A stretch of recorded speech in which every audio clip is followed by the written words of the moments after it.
Okay, Mr. Kraus, we're ready to begin when you are. Thank you, Dr. Bolton. I'll call this meeting to order. We'll start with a salute to the flag.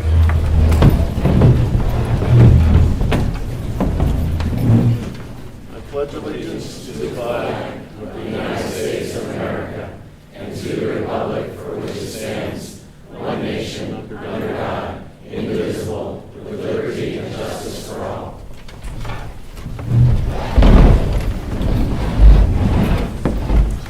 Mrs. Chenoweth, will you call the roll, please? Mrs. Spanis Clemens? Here. Mr. Cormack? Here. Mrs. Cullen? Here. Mrs. Dolan? Mr. Gerhardt? Mr. Kraus? Here. Mr. Rice? Here.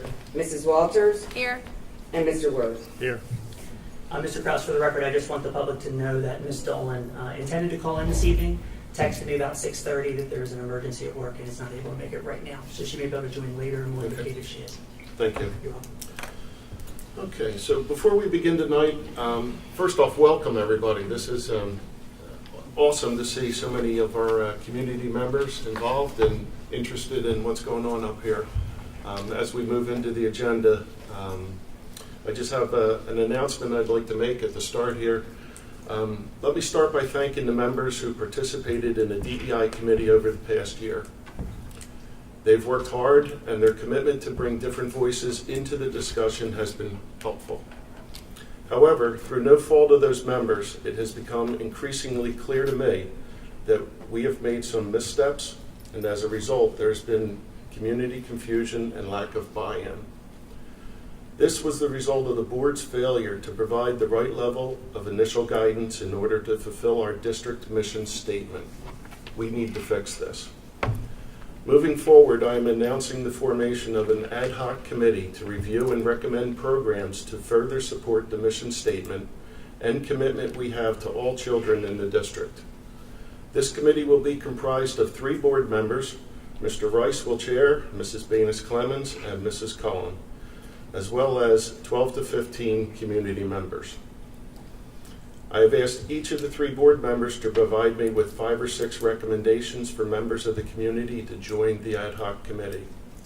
I will review the recommendations and appoint the members of the ad hoc committee. This committee will operate as any other committee with regular meetings open to the public and report to the full board with recommendations to be voted on by the full board. We hope that by establishing this ad hoc committee and providing it with substantial board support, we can rebuild community confidence and trust in the district's DEI efforts and the programming supporting it. Thank you. Thank you, Mr. Kraus. I would also like to provide an update on our curriculum and diversity, equity, and inclusion work over the past few weeks. As many of you recall, we received feedback on 7 courses during public comment at the most recent curriculum committee meeting in early August. After that meeting, I asked each of the individuals who spoke to send me their concerns so I was sure I had it in writing and was clear as to what those concerns were. That feedback was then reviewed by our curriculum supervisors and the team of teachers that had completed the work on the specific courses that were referenced. As a result of that feedback, we reached back out to those individuals to answer any questions that they may have posed and to address language, content, or resource concerns that they raised. The curriculum team suggested some adjustments that were communicated to the individuals, the full board, and then were posted with the curriculum documents in Atlas for review by the community. We have since Friday received additional questions and concerns about additional courses, and we will continue to review that feedback and make suggested adjustments where appropriate. If changes are being suggested, that information will be provided to the individual, the full school board, and will be presented for approval at a monthly school board meeting for comment, review, and consideration. In addition to curriculum, there were some concerns expressed regarding aspects of the information presented on diversity, equity, and inclusion.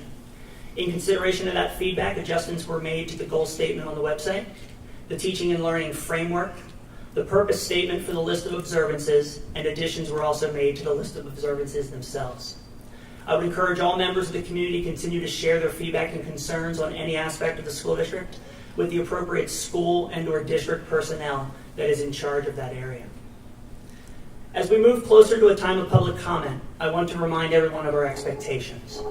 One of the aspects that drew me to Penridge to apply for the superintendency was the importance that this area places on community. The number of people who tell me they live down the street from their parent is unusual in this day and age. And even when communities do not agree with one another, it is important to remember that all individuals should be respected and allowed to express their viewpoints appropriately and openly. To that end, we should expect that all interactions this evening should be respectful and should serve as a positive example of civil discourse to our students and to the other members of our community. I will thank you in advance for not speaking over another individual and for using your opportunity for public comment to express your individual thoughts. Mr. Kraus, I want to hand it back over to you to read and highlight Policy 903 for public comment. Thank you, Dr. Bolton. Mr. Kraus? Hold on, Mr. Cormack. Yes, I'd like to make a motion. This is in regards to looking at public comment. Because of the amount of individuals that want to express themselves tonight, which we sincerely hope they do, we're going to limit the time to 2 minutes. If there's written information that takes you beyond the 2 minutes, please get it to us so we can get it out to the general public. I think this is the best way to handle the amount of individuals that want to speak on behalf of different subject areas. So, Mr. Kraus, that's my motion. Okay. Mr. Miller. That motion is in order. It needs a second. Second. Seconded by Mr. Rice. Questions or comments from board members? Mr. President, Yes, sir. it's appropriate, I think, at this point just to remind everyone that there are 2 periods of public comment. The first period of public comment is on agenda items only. If it's not on the agenda, and for instance, our health and safety plan and masking is not on the agenda for action tonight, then it's deferred to the second comment period at the end of the meeting. Those are in the rules, section 903, which is the board's policy. Speakers get 3 minutes. The motion on the floor is to limit them to 2 minutes so that everyone has a chance to speak. And of course, the list that we have is for the first section only, not the second section, so other people will have the right to speak as well. And so I think it's fair to kind of explain how we do this and what goes on. I'll have a few more comments after the motion, but I wanted to explain the motion for the members of the public who deserve to hear it. Mr. Kraus, I just wanted to add too that since the policy does have the 1 hour cutoff, this would help more people be able to speak. And I don't know that you're going to cut it off at 1 hour, but just that's what's in the policy. And so there's so many people here that would be 30 people, and there's clearly more than 30 people. So I think just to point out that I think this is an effort to make sure more people can speak and get their point across, not to try to limit speech. I just wanted to make that clear. But I would add that if, limiting people to 2 minutes, I would ask that we not cut off at the hour, just to be fair, because 2 minutes is pretty short, and I know that people have prepared remarks, and I appreciate that we're going to allow people to submit them, but in fairness, I think that we should let the people speak if they want to. Okay. Other questions or comments from board members? So the motion is to alter the time to 2 minutes, and we will let speakers speak. Okay. All right. All in favor? Aye. Aye. Opposed? Motion passes 7-0. Mr. Kraus. Yes, sir. Mr. Sorry. Miller. Mr. Kraus, I just want to, again, point out some of the rules of the road so that we can have an orderly process. The individuals who are signed up to speak in the first comment period, again, your issue must be something that's in the agenda for action. You have a chance to speak both in the first comment period and the second comment period if you wish, but you have to be signed up for the first one. The second one, we're going to try and get people who haven't spoken yet, but generally hear everyone. The way public comment works, I see a lot of familiar faces. I see some faces I haven't seen before. It's comment, it's not question and answer. So it's the opportunity to stand up, make your comment, make your observation, say what you want to say, but it's not a situation where we engage in a dialogue or anything like that. As many of the members indicated, we encourage people to submit their comments if they have them in writing or by email to the board. We read them all. We take all of them into account as we deal with those. those issues. When we get to 2 minutes, Ms. Chenoweth's buzzer will go off, and we ask people to sum up and make way for the next person. And so we're going to try and have as orderly a process as possible. We've had a lot of good discussion here, and I suspect that we'll be fine. If you want to, again, speak in the first period and you're signed up to do so, and want to speak in the second period, you certainly may.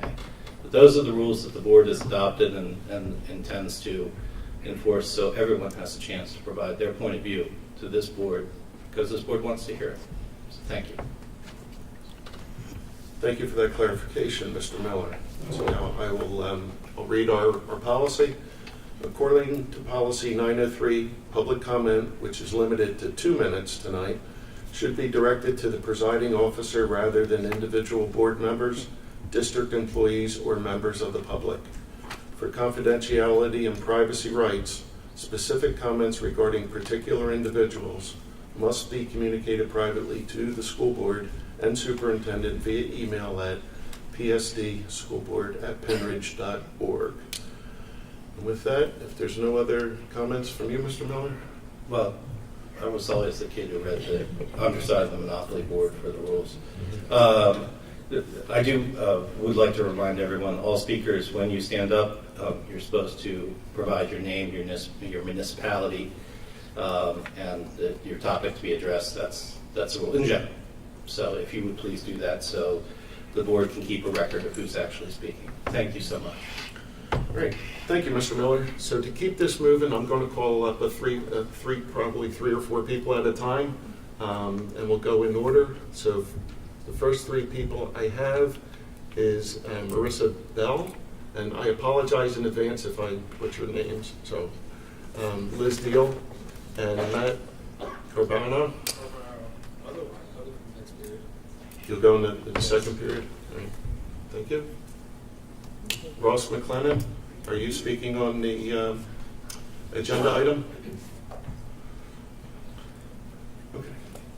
Your name and address. Yeah. Thank you. There's a little smiley face on the. There you go. Got it. I'm Marisa Bell. I'm president of the PEI Association here.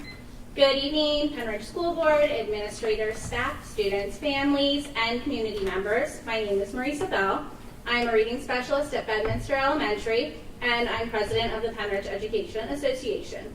The Penridge Education Association is a membership of over 520 educational professionals who proudly work to serve the students and families of the Penridge community.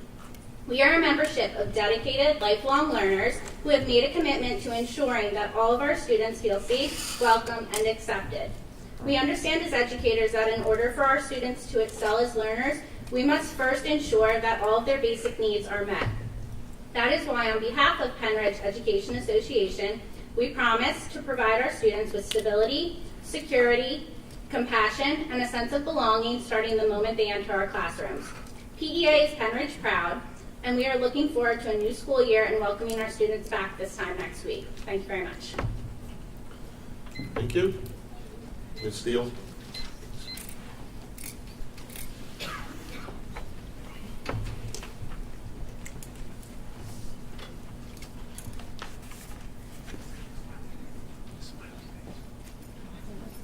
You get the smiley face on the... Sorry. Hi, I'm Liz Deal, and I'm in Sellersville Borough. And thank you for letting me speak. I have two children going into 7th and 9th grade. We live in the district. I wanted to speak about the parents and the community were not given enough notice and time to review the proposed curriculum. Access to the proposed curriculum was difficult for people to find and to access. Not all links and resources were able to review. Some instructional resources were just listed by title and they didn't specify the content to be used by the teacher in the classroom. Parents and community members need more time to review the proposed curriculum and provide feedback. A more user-friendly method of reviewing the proposed curriculum is needed. More transparency is needed so that parents and community members are able to review each instructional resource to be used in the classroom. Teachers need clear, direction from the administration regarding what they may and may not introduce in the classroom as it pertains to divisive ideologies and sensitive subjects concerning sexuality. Thank you.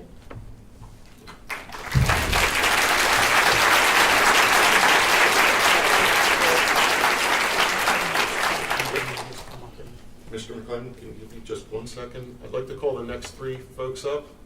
I have Alexis Shell, Nick Teleska, and Carol Teleska. So if you make your way down to the stage. Go ahead, Mr. McClendon. Okay, and it's on. Yes. Yes. Ross McLennan, Hilltown. I would like to again go on the record opposing the changes to the social media policy taking out the school board directors. I feel that the board needs to be held to the same standards as the teachers, students, and employees. The board points out nothing can be done. Quotes. Is not relevant to the idea of the rule. Rules are there to give guidance. It seems that the board wants preferential treatment here, and I am of the opinion that they are paving the way for future abuse of social media at the community's expense. I see no public comment in support of the change to this policy as it was originally written by the Pennsylvania School Board Association. We pay a hefty fee for the support of the PSBA, and if they felt that the directors needed this clause, then that's what we should be doing. I respectfully request the board change back to the original wording for the social media policy. Thank you. Thank you, Mr. McClendon. Alexis Shell.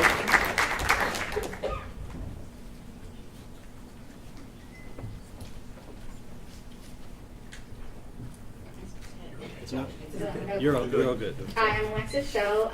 I'm from Hilltown Township. As a parent of a soon-to-be 9th grade honors English student, I'm completely against the recent whitewashing of the curriculum. Removing This Is America by Kim Johnson is a travesty. It's a book about racial injustice and how it affects the life of a teenage girl. Removing this book was clearly politically motivated. Another book that was removed was American Street, a National Book Award finalist, written by Evie Zoboy. Zoboy draws on her own experience as a Haitian immigrant. Her story shows that the road to the American dream is not always paved with gold. Instead, The Bridge by Karen Kingsbury has been added. Kingsbury is a Christian romance author with large ties to Liberty University. The Bridge has been made into a Hallmark TV movie. Its religious themes do not belong in a public school curriculum. The second book that was added is The Enders by Orson Scott Card. He's a known bigot who has made multiple racist and homophobic remarks. We're trying to prepare these kids for college in the future. Dumbing down the curriculum is not going to be benefiting our students. We must acknowledge and learn from the experiences of people from all walks of life. Learning and hearing their stories makes us more intelligent and empathetic. Pretending they don't exist is a disservice to our children.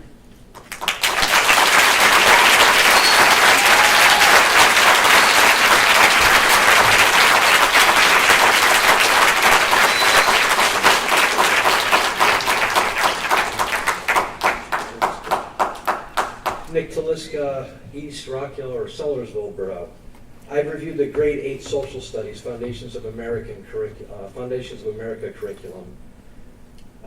The recent discussions surrounding DEI interest me, so I reviewed the material. I was very surprised to find that what appears to be no emphasis on or incorporation of current DEI principles into the curriculum. And I felt kind of weird, and I thought, this is the perfect place to talk about diversity, equity, and inclusion, classic DEI. And it struck me what was missing from the big ideas and essential questions part of the curriculum, and it's this in a nutshell. The founding of America challenged the world's history, and the history was division, injustice, and exclusion. The American Revolution was a complete upending of the historical ways that societies were organized. Things were at that point very hierarchical in every way, socially, economically, politically, legally. The revolution started the end to individual and national identity based on race, native land, ancestry, language, religion, These are huge ideas, not only because they were unique, but it was the first time these ideals were being formalized into a nation's value system. Declaration of Independence as well, not strongly featured in the curriculum. I think it should be.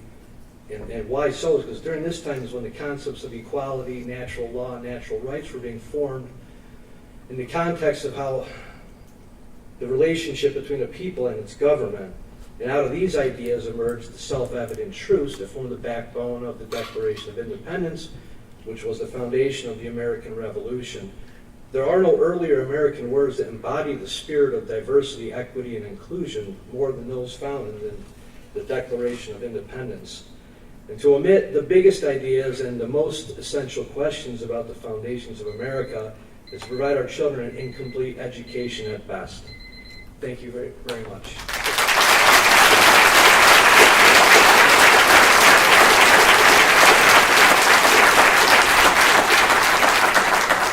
Carol? Hi, Carol Taliska, Sellersville. Like others here, I'm concerned with the declining performance at Penridge schools. We've watched the ranking of our schools go down while other schools in the area went up. And as anxious as I am to see improvements in performance, I'm not convinced rushing to push something through that has raised great concerns among many in the community and doesn't seem to have data to support its merits is the answer to this. When the curriculum redesign began 3 years ago, it did incorporate the idea of diversity, but it wasn't until January of 2020 that the first contracts related to DEI were given. Without any new data provided to show a need for this shift, it seems obvious it was based not on the needs of the Penridge students, but rather on events and strife occurring at the national level. Here we are a week before school is set to begin with the community painfully divided. We must come together to prepare the damage the lack of transparency has caused and do the best we can for our children. So I'm here to ask for 3 things the board to consider tonight before you vote. First, our children and teachers have spent nearly 2 years just trying to find some sense of normalcy and academic growth. They should not have to start another year in chaos due to the entire proposed curriculum being held up. Second, I strongly believe that all components of the curriculum that the community has expressed concerns about should not be approved until the concerns can be resolved. This may be one resource from a particular unit or an entire unit. And third, in the end, I believe that what is or isn't written into the curriculum is irrelevant if the teachers are allowed to continue to be political and social activists behind their closed doors. I respectfully request this board and administration implement a policy that prohibits social and political signs or propaganda of any kind to be displayed in the classrooms. Why are there safe space signs allowed on teachers' doors? Shouldn't the message we send our students be that all are safe as soon as they set foot on our campus? Why are there pride flags in the classrooms? If a teacher doesn't display one, does it mean he doesn't support students in the LGBTQ community? Beyond prohibiting or displaying any political or social propaganda, the policy must direct teachers that their personal, political, and social views are not to be shared with their students. Our teachers should be empowering our children to develop their own viewpoints. Could you just sum up, please? One sentence left. Okay. And develop their own viewpoints on the world, not burdening them with their own. Thank you for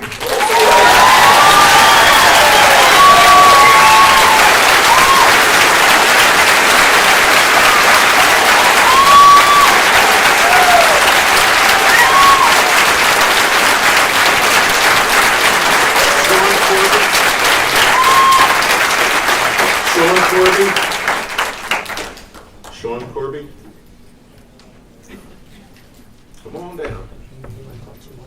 Yep, and if you don't mind, it's Aletta. And I'd like to also call Aletta Detweiler and Mike McGowan. Come on down. All right, I'm sorry, sir. Yeah, no problem.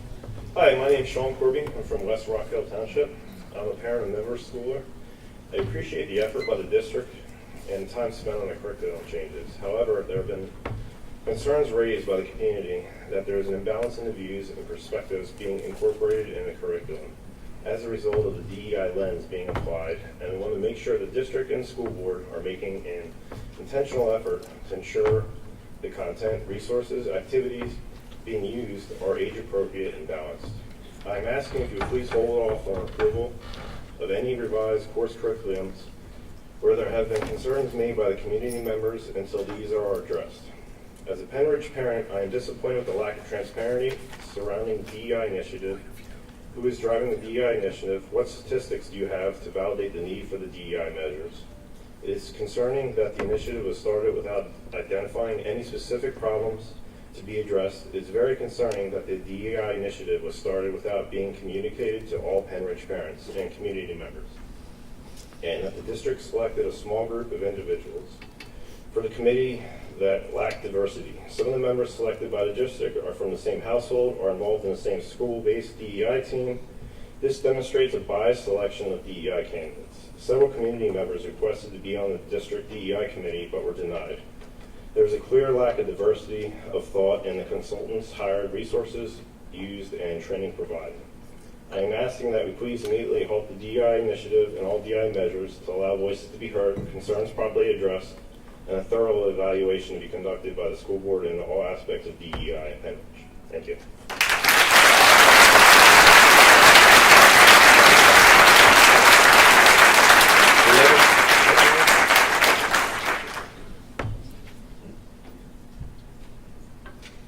My name is Alita Detweiler. I'm from West Rockville Township.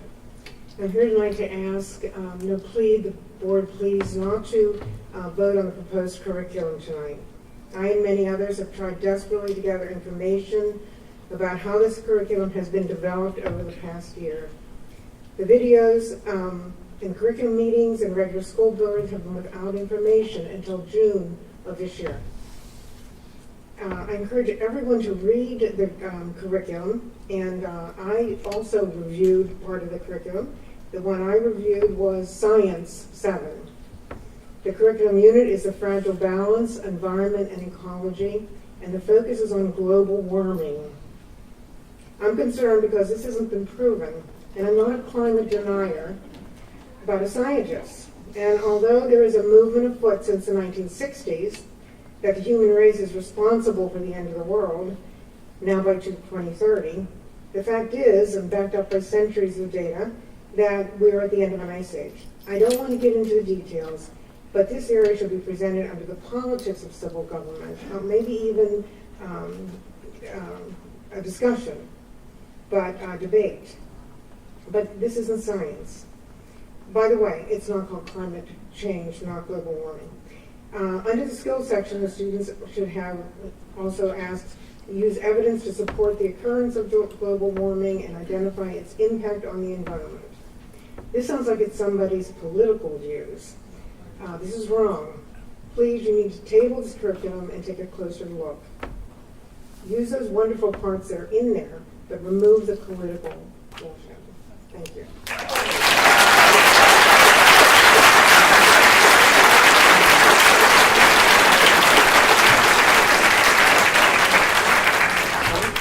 Using foul language during our... Ms. Detweiler, I'll remind you to please make sure that we be careful of our language when we're in a public meeting. I appreciate that. As well as if there are concerns that have not been shared with me already, I'm not sure so please make sure that you email those to me so I have them in writing so I can share them with the appropriate supervisor. Okay? Thank you. Dr. Bolden would normally assign you an essay to return. We'll spare that. Mr. McGowan? Good evening. Thank you for having me. My name is Mike McGowan. I'm in Percy Borough. I would like to also discuss the changes to the 9th grade English reading material. Basically what Alexis was saying, that we're removing 2 minority voices, Evie Zuboy and Kim Johnson, in favor of white Christian fairy tales. The Hallmark movie that was made of it, we're Disneying up our kids' education here, which is doing them a great disservice because we're not telling them the truth. We're not giving them honesty. Are we thinking that our kids are not capable of handling tough questions and tough topics? Because my feeling is that they want to learn. I know my education growing up, I'm disappointed in it. Learning all the things that I did as an adult that I should have been learning as a kid. Questions that I should have been coming home to my parents to ask about. What their feelings are on it. How I should be learning. But starting in school with these books that give kids an opportunity to see something that they have not experienced in their life. These are first-hand accounts that we're removing in favor of fiction. Religious fiction. A Christmas Story. The other author, Scott Orson Card, and I quote, "The first and greatest threat from court decisions in California and Massachusetts giving legal recognition to gay marriage is that it marks the end of democracy in America." How did this author get approved? And the people that, the two authors that he's replacing, one was a national, what is it?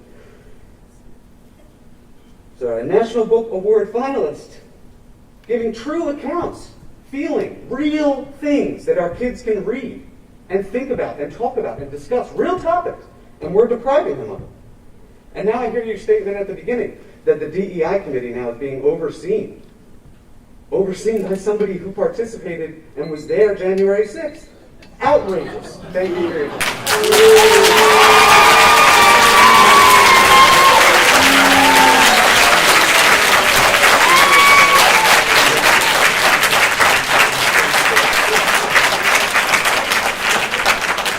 Mr. McGowan, and so I want to clarify something around the ninth grade list that has been referenced a couple times tonight. The list that's being referenced is a list of 17 titles that are used in literature circles. And so they are not 17 titles that all students will read. It is a list of 17 titles so that students then can choose in terms of having self-choice in terms of the literature circles that they will use in that classroom. There's obviously content around the literature circles in terms of why they're choosing those. But the intent is to offer a wide diversity of text for the students to be able to identify in small groups and be able to say, you know, we want to work on this one. So it's not 17 required titles. Right? There's a difference between a required material and an optional or a literature circle material where there's student choice involved from that standpoint. So I just wanted to clarify that in terms of what is required to be reading versus what students have some choice in this case, literature circles. Thank you, Mr. McGowan. Ricky Chaikin, please. Is he going to put 3, right? Yes. Ricky, are you here? Someone said she went to the restroom. Okay. All right. Well, we'll circle back. Bonnie Chang, are you speaking on an agenda item? Yes. Okay. Come on down. Come on down. And then it's the same thing. And Jatana Wasserman and Dan O'Brien, are you also speaking on agenda items? Are you speaking on masks? Okay. So come on down. Please. Thank you. I'm Bonnie Chang, representing Bucks Voices, a voter engagement group working with communities to bring a more just Bucks County. I live in Doylestown. As I listened to tonight's discussion about your DEI curriculum, Yes, she can. Under policy 903, speakers, let's interrupt the timing here, that you have to be either a taxpayer or on a business or represent a group in the community or in the school district. Those are the guidelines that the board adopted. So she's identified a group, and so she's in order to speak. thank you. Okay, I just wanted to mention that looking at Penbridge School District, you are a very homogeneous community. As you can see, people of color represent a very small percentage in your community. All of you sitting up there are white. And many of you think, I would just ask the crowd to be in order and allow I'm just everyone to have stating a enough. fact, Ma'am, right? could you suspend your remarks? I would just ask the crowd to be in order to allow everyone to have their speech, whether you agree with it or not, so that we can get through these topics. and Please. so, I'm sorry. So some of the topics in the DEI curriculum may be difficult for people to relate to because it's not really in your world. So I would like to bring up a topic that it may be more relatable to you, okay? The topic is women. Women was a minority some years ago. We weren't allowed to vote. We weren't allowed to make financial decisions on our own. Banks didn't want to lend money to women homeowners or business owners, and many schools didn't accept women. Even today, many of us still earn less than men do while doing the same job. And many drug companies focus their clinical trial only on men. I can go on about more examples of how women were treated differently because we were considered a minority. However, census has shown that women are no longer a minority in terms of population. So, do we think the behavior that women were treated and still are treated today, was it just individual or was it systematic? Ms. Chang, I'm afraid your time is expired. Okay, so I just like people to think about in terms of people who are different from you, people who are not in your environment, how you can relate to them. Your time Okay, is up. thank you. Thank you.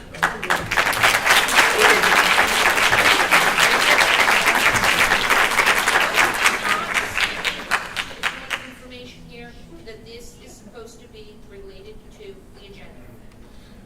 Can people please state what their topic is when they approach the podium as it relates to the agenda, so I can please keep track as to what the comments for that woman relate to? Is that DEI? If the committee would be in order. Ms. Herring, thank you for your comment. And I assume that the speaker's comments dealt with equity and DEI, but your point is well taken. Next speaker, please. Jutona, please.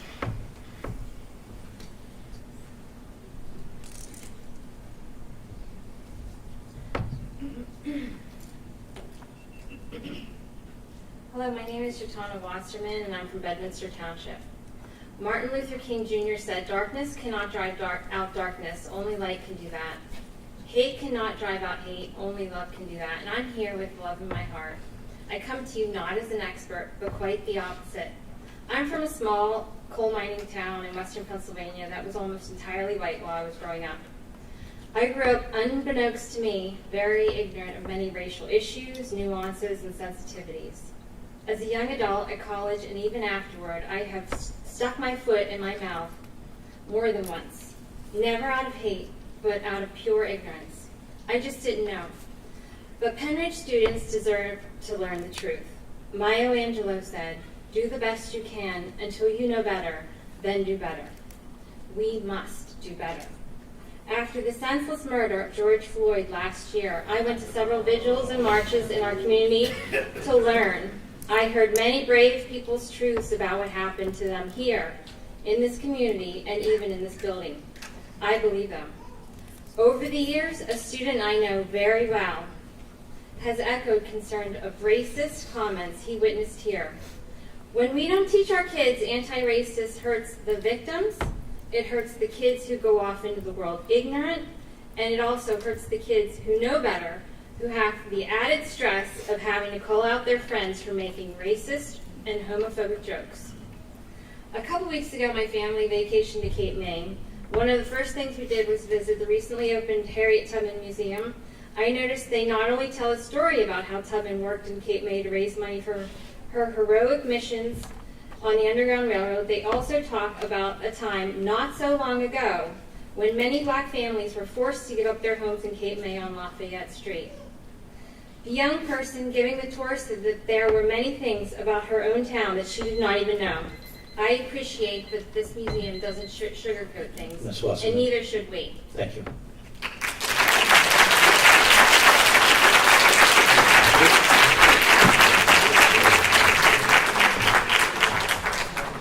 And Rupi Chaikin, if you've come back into the room, can you make your way down?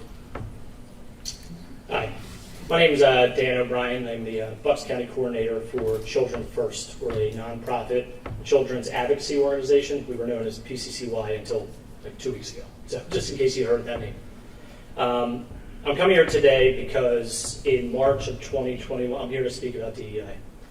In March of 2021 this year, we released a report that looked at how suburban school districts in the Philadelphia area, including here in Bucks County, including here in Penn Ridge, were doing when it came to providing a high-quality education for students of color.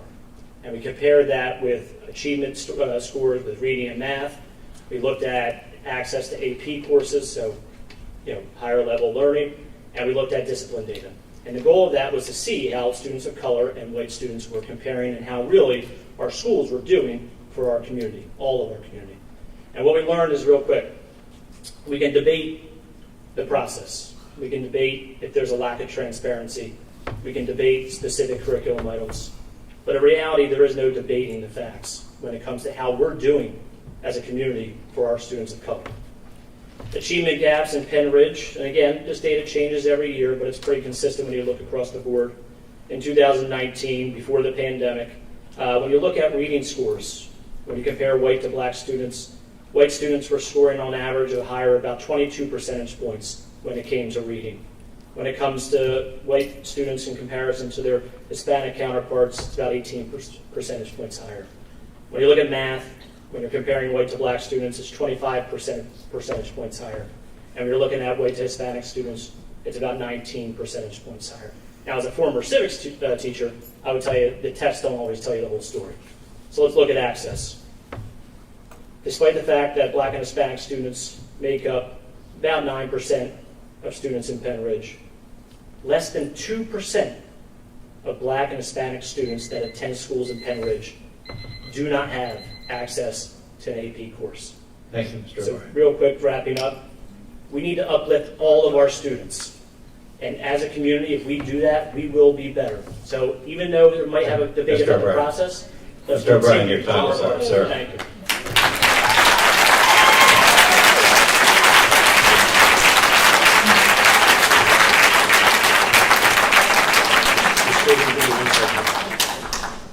All right, I'd like to ask Kevin, Elvin, and Patrice Tisdale, are you talking on agenda items? And if you are, come on down. I am talking on an agenda item. Before I begin, though, It's not your turn. It's not your turn, sir, and you don't need to use your bullhorn. I want to explain why I'm using this. No. You're not in order, sir. It's not your turn to speak. It's Ms. Chaikin's turn to speak, sir. Thank you. And please suspend using your bullhorn. There's a reason why I'm using it. Okay. Take your mask off. Listen, please be in order. Thank you. Please be in order, Ms. Chaikin. Thank you. I'm speaking on the curriculum. Ricky Chaikin, West Rockville. Regarding the curriculum, my concern after reviewing many subjects is not necessarily in opposition to all of the resources, but more the imbalance of resources that lean far to one side and sometimes exclude opposing views completely. While I understand the community cannot write the curriculum, I hope the district will take into consideration that some units do not align with the opinions of a great many of the residents. I would also ask that there be a clear policy directed to teachers indicating that they may not introduce political ideology and radical gender theory into the classroom. Teachers' political affiliation should be a mystery to their students, and radical gender theory has no place in our schools. By simply listing the instructional resources in the curriculum, it can be perceived to be giving permission to teachers to incorporate almost anything they want, including social justice, activism, and radical gender theory. For example, in the Ancient World 6th grade social studies proposed curriculum, Newsella and Social Education magazine are listed as instructional resources. Given the issues with these two resources, teachers need clear direction from the administration as what they may and may not include to their students. Specific examples from these resources of inappropriate or narrowly focused content include providing teaching strategies, this is directly from our website, providing teaching strategies to weave anti-bias concepts into instruction, offering anti-bias, anti-racism lessons intended to foster identifying, affirming classrooms. Social Education magazine is put up by the National Council for Social Studies and advocates for radical teaching practices, including stating that with intentional efforts, teachers may explicitly engage with social justice issues such as racism, sexism, and economic equality, and introduce young children to the ways in which social change happens to counter bias. Taking a position that teachers have an ethical, moral, and civic imperative contextualize LGBT history within social studies, and stating that the histories of LGBT women need to be part of the mandated course of study in grades K-12. I'm afraid you have to sum up. Sum up? Okay. Yeah. I would ask that I would ask the board, any part of the curriculum that has raised concerns be held until further review, that the initiative be halted completely due to a lack of transparency and community concerns, and that the district make clear to teachers not to bring political ideology and radical gender theory. Thank you, Ms. Baker.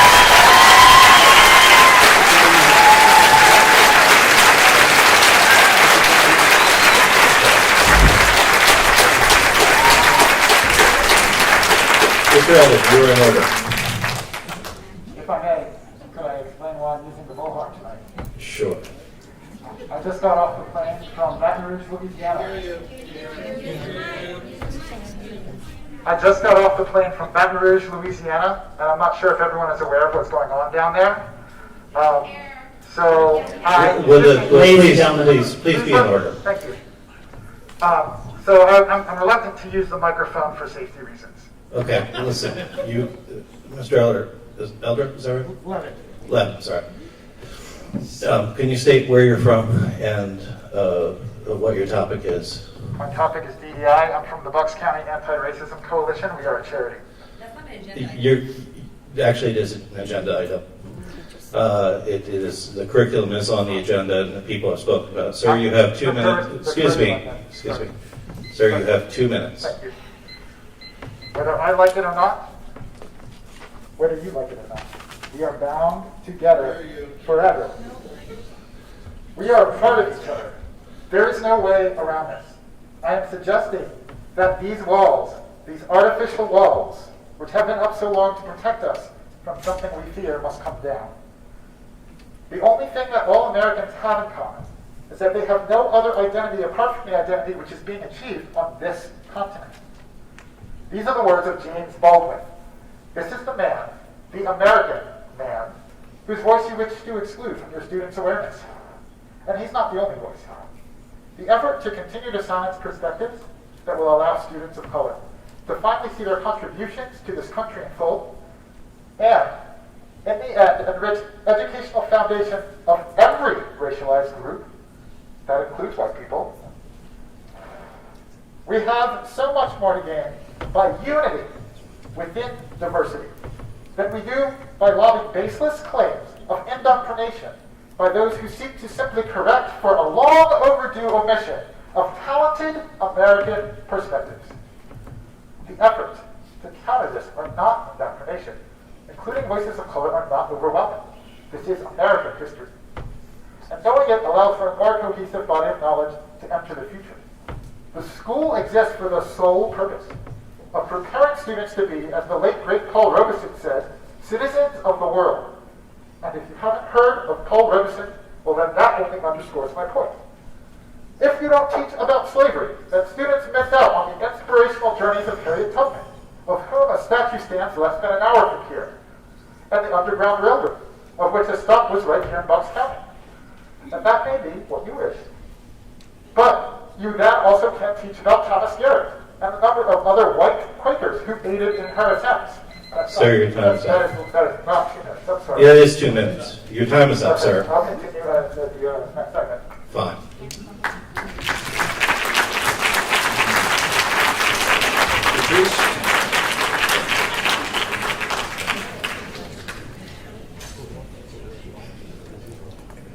Good afternoon, or good evening. I'm Patrice Tisdale, Esquire, and I'm here to speak on behalf of the NAACP regarding curriculum, DI efforts within the curriculum. In 1972, the Supreme Court of the United States held in Tinker v. Des Moines Independent Community School in a 7-2 decision that students did not lose their First Amendment rights to freedom of speech when they stepped onto the school property. As the Supreme Court ruling shows, schools are not about censoring, should not be about censoring thoughts and perspectives of expression. Schools are where ideas are freely taught and exchanged. Schools are where students learn about being contributing members of society and about how power, race, and oppression intersects. Schools also equip students with various ways of how to face and work through these challenges presented at these intersections. Schools should teach, or schools do teach, the thoughts of various philosophers such as Nietzsche, Aristotle, and Plato. They introduce students to Greek mythology, and at no point do we see this as indoctrination. We actually celebrate learning about these perspectives. So why is teaching our history about slavery seen as indoctrination instead of a marker of our progress? Why are we shying away from discussions about the fact that Jim Crow laws kept our military and schools segregated and made it impossible for Black people to vote? Why do we want to stifle teachers from discussing the fact that redlining by banks prevented Black Americans and Black World War II veterans who should have benefited from the GI Bill from buying homes and building financial security for their children? Why do we want to remain silent about the Trail of Tears or the Reconstruction era or the Stonewall riots? Providing students half-truths or denying access to information about issues that have shaped this great nation and those that affect their daily lives limit their ability to understand the greatness of this nation as well as her struggles. Without understanding the history, how can children understand our country's progress? Throughout our history, people of all racial backgrounds have fought and struggled so that we would live up to the promise within our founding documents. Thank you, Ms. Tisdale. If you would just sum up. Thank you. Okay. Summing up, I would say even if the school board decides,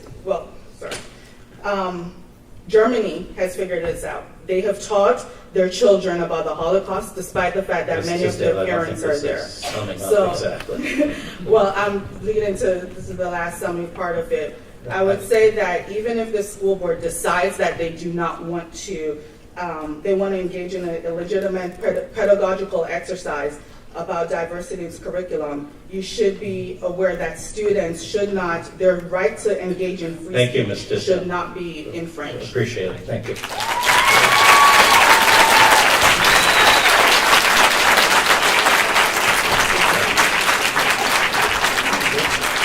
Next, I have Dante King, Adrian King, and Jennifer McFadden.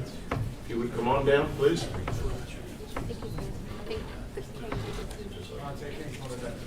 Okay. Thank you, Mr. King. Thank you. Mrs. King. And Mrs. King?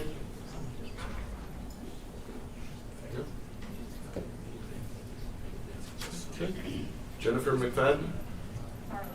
McFarland, I'm sorry.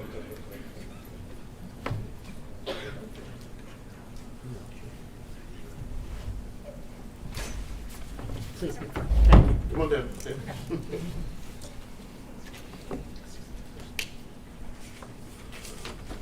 Hi, my name is Jennifer McFarland. I live in Percy Borough. We moved there in 2012. I have 2 boys that go to Goethe. And I do want to say that we are extremely thankful for Mr. Smith and all the amazing teachers that my boys have had. When we first moved to Percy, my next door neighbor, who had a child in Goethe already, had informed me that there were parents who were trying to get exceptions to have their kids moved out of Goethe because they saw Goethe as too poor and too heavily populated with immigrants. Which I was like, where did I move to? This is insane. And she obviously was disgusted as well. That same feeling of trying to shelter your children from diversity of culture, race, class is obviously being carried on. This is 9 years later. Much of the whitewashing of American public school curriculum can be attributed to the Daughters of the Confederacy. Thanks to their decades-long effort, a large portion of our public school educated population only just learned about the Tulsa Race Massacre, Juneteenth, and many other related items within the last year. Within the last year or so, including my father, who is 70 and went to Central Bucks. Sorry. I'm going to cut short since it's only 2 minutes. Okay. Actually, I'm going to quote 2 people that don't laugh. This is from TikTok. But these are people who post about books.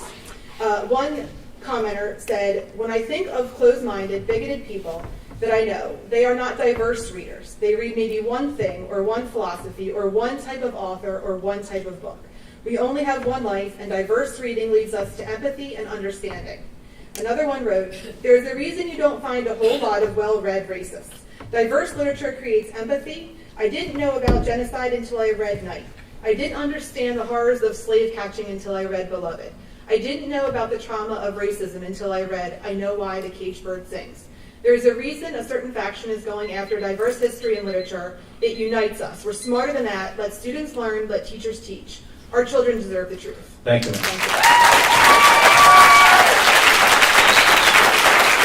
Debbie Foster. Before Mr. Foster speaks, we are maybe 1/3 through our list. So hopefully everyone packed a lunch. I want to say thank you to the crowd. I think for the most part we've been respectful of each other and each other's opinions, and I appreciate that. It's tough to get through a lot of this public comment, but obviously everyone's engaged. If for some reason you feel your point of view has already been expressed, or if you choose to submit your comments for the record. Again, that is a possibility for anyone, because we do have another public comment session that we're all looking forward to in the second part of this. Sorry, Mr. Foster, I just wanted to make a few comments. Thank you. Mr. Foster, before you start, could I ask Andrea Tambori to come down and Jordan Blomgren? So come on down now. I mean, I'm just dying to talk about Little League. You know, somebody's on deck, somebody's in the hole. That's You're on deck. Yeah. Mr. Foster, floor is yours. All right, Kevin Foster, Hilltown Township. So I've lived in Penridge for over 10 years, and I've closely followed Penridge School Board for about the last 5. Well, issues and controversy, they come and go. What I've seen over the last few months has made me extremely alarmed. First and foremost, a school district has an obligation to their students to prepare them for the real world through a well-rounded education, to protect them when they are under the care of the district, and to always look to improve the education they are receiving. The recent news that administration made secret changes to curriculum is absolutely astounding. Not only did the administration make the changes, but they told no one the changes were made, and if anything else was modified until tonight. This means that the curriculum presented in the committee meeting earlier this month is different than what is being approved tonight, possibly approved. It's on the agenda for tonight. What was changed? What was taken out? What was added? The public does not know. How is this transparent? One job of the board is to oversee curriculum development. The curriculum plan was in progress for 3 years, and a recent comment made by a board member stated that they did not see the final product until it was released, which begs the question, what kind of board commissions a 3-year project and the chair of the responsible committee doesn't request any updates? If a corporation operated in this manner, the board member will be replaced with someone who showcases leadership and competence. So, why are there concerns now? Was it negligence or incompetence, or was it political opportunism? My guess is it is both. To wrap up, I do have a question for Dr. Bolton and the board. Will you share all the changes made by the administration to the 7 courses you mentioned tonight? Thank you.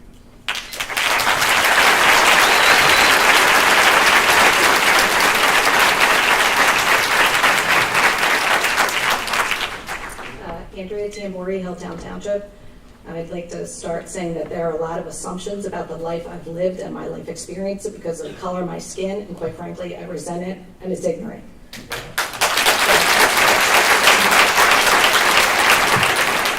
First, I would like to thank the school board for continuing to support its health and safety plan. Thank you for making it optional to mask our children.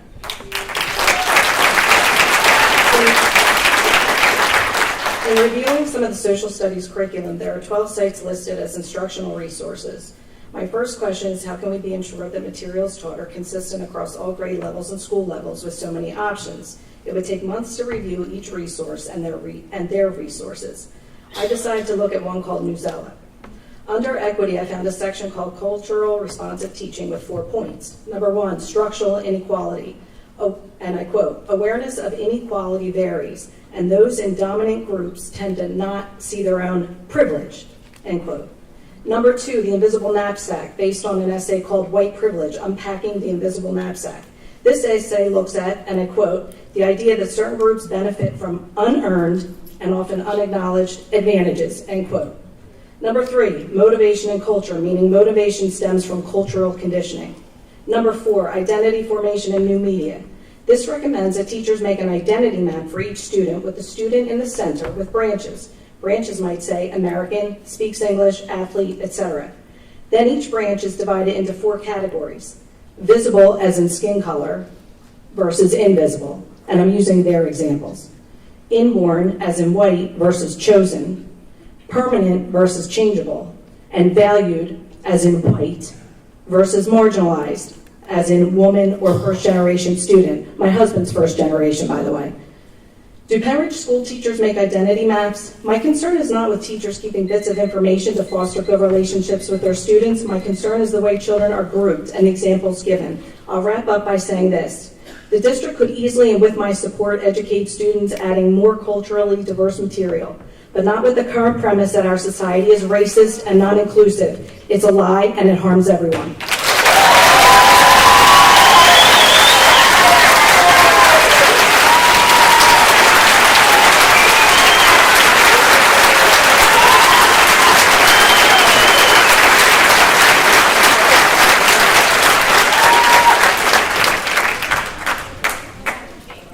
Jordan Blomgren, Hilltown Township. Jordan, could I interrupt you for Sure. a moment? Next speaker is David Bedillion and Archie Knight, is it? Sir? Okay. Come on down, sir. You're on deck. Okay, I'm sorry. Yeah, go ahead.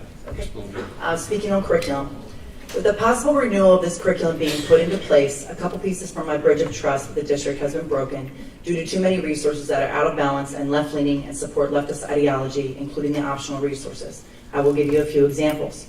Throughout the social studies curriculum, there is a digital resource teachers can use in grades 6th through 10th. There are links that include conversations with Ibram X. Kendi discussing parts of the 1619 Project, an ebook on the Black Lives Matter movement, book talks on implicit bias, systemic racism, and social justice, acknowledging your privilege, and even taking a test to figure out your hidden bias. There is a link for recognizing Black visionaries where it is left-leaning and not balanced. How about adding Ben Carson, Larry Elder, Herman Cain, Claire Thomas, Madison K. Walker, Carol Swain, Booker T. Washington, etc. In the 10th grade American Literature class, the American Sampling Unit points out in the content section that students will learn about texts that reflected the challenging experience of identities other than white males. Why would we single out white males? How will that be taught?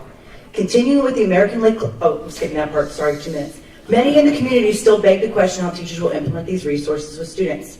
My biggest fear as a mother of 4 in the district, a community member, and as an American citizen is that students from all walks of life from this district will graduate from Pembridge High School not believing that all men are created equal and independent, and from that equal creation that derive rights inherent and inalienable, among which are the preservation of life, liberty, and the pursuit of happiness. In the American Literature course, one of the big ideas to be conveyed is that the American dream, defined as the right to life, liberty, and pursuit of happiness, is possibly not accessible or attainable for everyone. Please explain to me how the American dream is not accessible or attainable for everyone without a whole lot of grit and perseverance. And why are we even entertaining this idea and teaching it to our students who are getting ready to go out into the real world? I'll wrap up. Lessons must be learned. We must increase our student performance. We have set the bar too low for too long. We need to be focusing on turning in assignments on time, essentially, and people judge you by your character and performance, not by the color of your skin or your identity of choice. Thank you.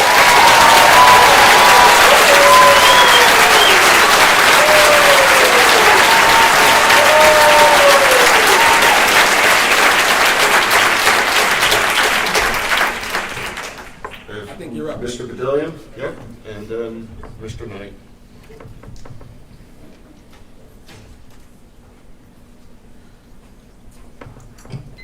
David Dillian, Percy Borough. I'll try to cut some of this out. I just want to first say thank you to all the teachers and the supervisors and administrators who've been involved in the curriculum renewal process. I know it's been a long process, and I wish I could spend a little more time on that, but just for 2 minutes. But as a parent and community member, I do really appreciate that the district made this a priority and that the tremendous effort the teachers went through. Unfortunately, I want to speak to something that I think we can all agree on, because I've heard folks from various perspectives talk on this, is that I am dismayed about the way in which the district decided to present the new curriculum. The district spent 3 years, it's a long time, on this curriculum. It's a big deal, and yet it was presented to the community 1 month before the start of an academic year, and on top of that, only giving the board and the community about 22 days to review 21 courses. That's in no way a proper means of alerting the community to such significant change that I would expect is going to last for many years in the community, or I'm sorry, in the school. So simply put, that doesn't ensure that the community and the school board have sufficient time to review and provide feedback. And I know this has been said that adopting courses in text is one of the primary duties of the elected school board, and the process and the time frame does not honor the critical importance of that duty. I've been paying close attention to the curriculum school board meetings, which is the only reason why I was even aware of exactly how to navigate it. But I've heard people with various perspectives saying that they've been trying to access it, they don't know how.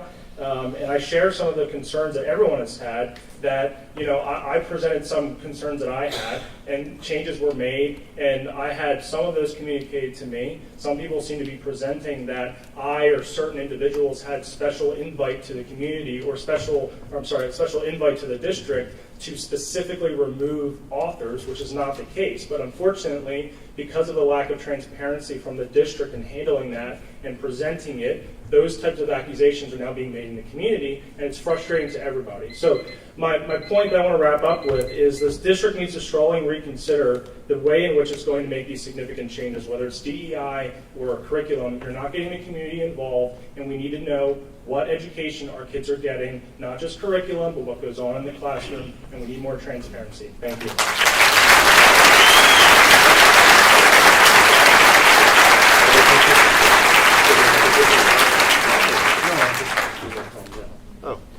Mr. King, before you speak, just want to get other people down here so that keep moving along. Thank you. Robin Reed and Christine Bristicki. So if you'll come on down, on deck. Sir, you're in order. Yes, I'm sorry. Please. Go right ahead. Good evening. I love the passion here tonight. It's absolutely wonderful. However, some of that passion is misled and misunderstood. So let's be clear about a couple things. If you take the books of people of color off the agenda in a pick and choose atmosphere, then what are the students there to choose from? We don't go to the ice cream store and just all eat vanilla ice cream, right? We could argue that Baskin Robbins is a better choice than just vanilla. So we can add those things to the curriculum, then you'll have that. I'm sorry, my apologies. I'm Archie Knight. I live in the borough, and I know many of you guys. I see a lot of you guys at Free Will, at Landis's, at Giant. So here's the good news. Here's what we're going to do. We're going to engage each other, because I'm here about love. I heard Mrs. Bloom going to roll off all of these black conservatives or whatever. I guarantee, by the looks of this crowd, some of you guys had grandfathers or great uncles who were at World War II, right? Guess who designed blood banks and blood plasma? His name was Dr. Charles Drew. All right? How about the peanut butter and the sweet potato fries that you love? Dr. Benjamin Banneker. So we can have this discussion. We can keep this going. If you whitewash the education, it's a disservice to all of us. White kids aren't learning what they need to learn. Let's all learn together. Let's engage each other in love, right? Let's not talk past each other. Let's not make it a political event. But let's engage each other. You can find me, happy hour, 7th and Market. I'll have a free little beer in my hand, okay? And I'll smoke a cigar with you. And you can choose to do whatever you want. Ms. Tambori, Ms. Bloomberg, I invite all of you. Anybody from the other side, let's have a conversation. Let's not talk past each other. Let's get to a point where we raise our kids based in love, empathy, compassion, grace. Let's do that. Let's have that conversation. Right? That's not a black or white thing. That's a love thing. That's a humanity thing. Let's engage each other on that piece. All due respect to the board and everybody, but let's do that. Thank you, sir.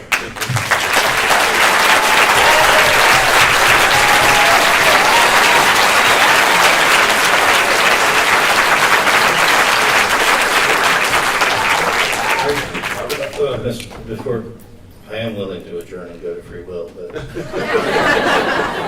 beer's on me, brother. First beer's on me. it's the second and third one you have to worry about. Ma'am, I'm sorry. That's where the love comes.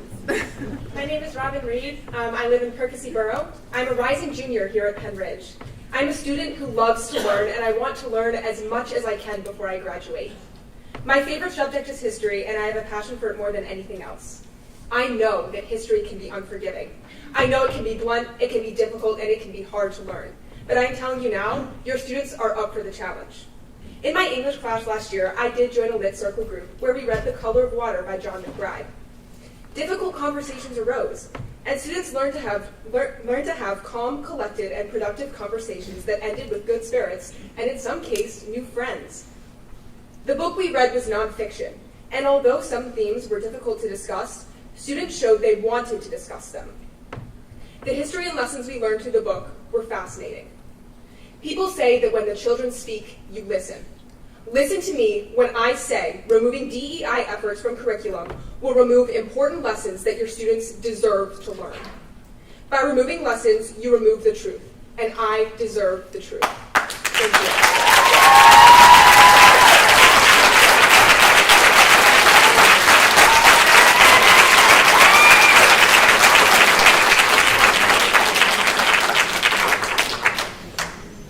Christine Township.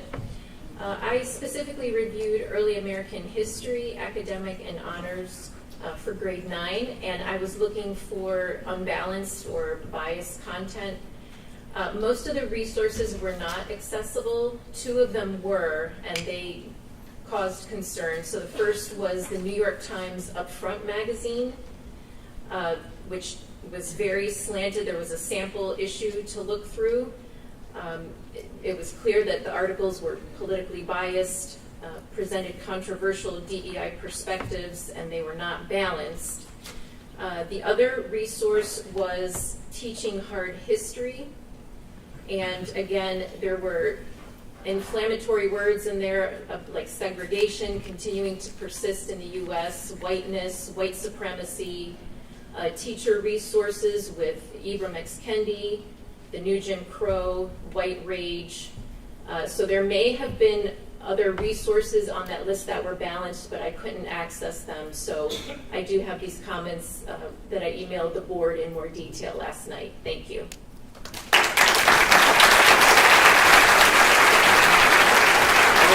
Next group, Dawn Perrin and David O'Donnell and Colleen Clemens, is it? Yep. So come on down. I'll be on the second part. You defer to the second part? Okay, Mr. O'Donnell. Please come down.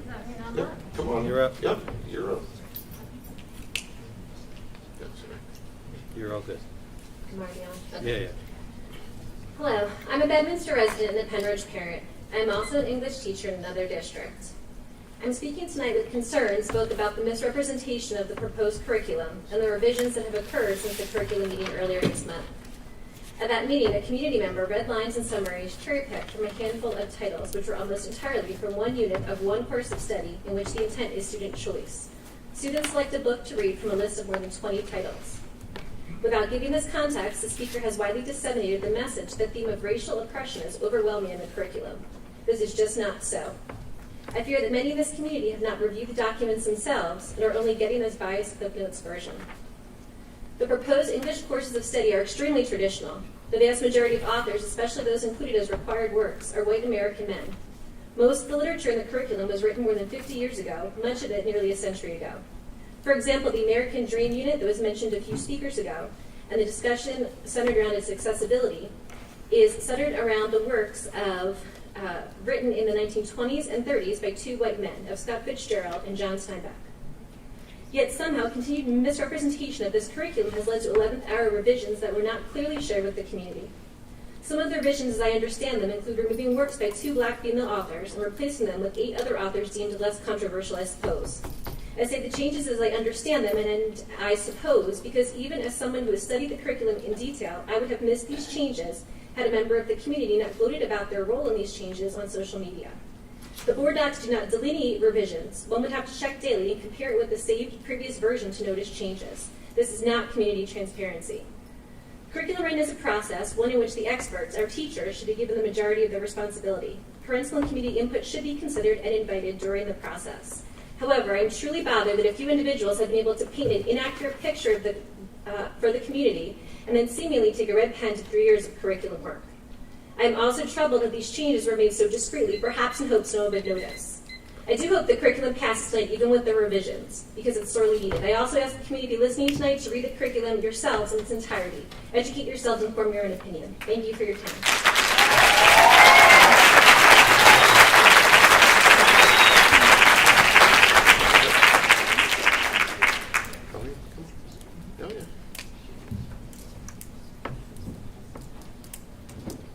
Good evening. My name is Dr. Colleen Lutz-Clemens. I'm from East Rock Hill, and I'm here to talk about curriculum tonight. For 26 years, I've worked with public education students in middle, secondary, and higher education. By a rough estimate, I have taught 5,000 students in my career. I have undergraduate and graduate degrees in education and hold a PhD in English with a focus on world literature from Lehigh University. I am currently a full professor of world literature at Kutztown University, a place where I have had the pleasure of teaching several Penridge graduates. Yes, sometimes, but thank you. If you think calling me out after teaching 5,000 teenagers is going to really matter. So, carry on. On the first day of my world literature classes, I asked students to write down all the texts they read during high school, not written by a white American or British person. Please be in order. Ma'am, will you continue speaking? Most often their papers are blank, and they are angry. They feel betrayed that they haven't been trusted enough to engage with other voices. They know that they have been done a disservice and now must make up for lost time when it comes to knowing more about the world they are about to inherit. The district's mission statement focuses on the phrase well-rounded educational experience. Penridge teachers are experts that created a curriculum that works to include traditionally canonical writers and contemporary voices those of us in academia and the global community expect students to be aware of. We cannot sacrifice this mission to prepare students for the future because some are fearful of adding voices to a curriculum and are using our student community to push an agenda that has very little to do with student outcomes or course objectives. The teachers of the district know their students and know what they need inside the classroom. I hope this board recognizes the importance of students experiencing a variety of literatures that expands the minds of our students and thereby votes to approve the proposed English text with no further changes. Thank you.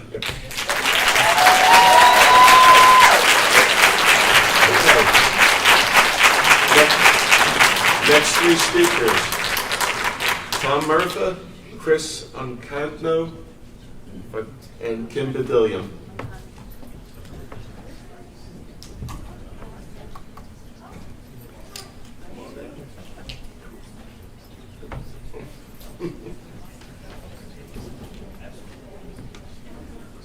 You're on deck. Come on. Tom Murtha back now? Yes, Mr. Murtha. Yeah. I'm Tom Murtha, a Percy Hilltown Township resident, father of a junior, or about to be a junior here at Penridge. And the thing that I'm struck with is the lack of faith of our kids to handle all this stuff. I think the biggest part of education is to try and create well-rounded individuals who are able to deal with all of the issues that lay ahead of them in the world, as it's evolving. I mean, the American experience is a messy one, and it's still sorting itself out. And I think the more voices that these kids can be exposed to, it's just going to help them be better informed. And, I just really have a lot of faith in these kids that, the more information they get, they can make better informed decisions and just enter the world as, better informed. I mean, these are our future leaders, doctors, all that stuff. So I just wanted to say, talking about the, curriculum stuff, but I just have a lot of faith in these kids, and I think we're selling them short by, trying to dumb it down. Thank you.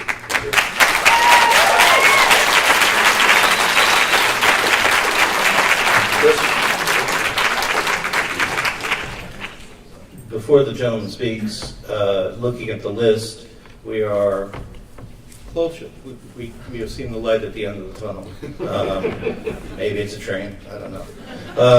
But we're getting close to the end of the first comment period. Then we'll do some voting, which is what I came here to do, and then we'll have a second comment period.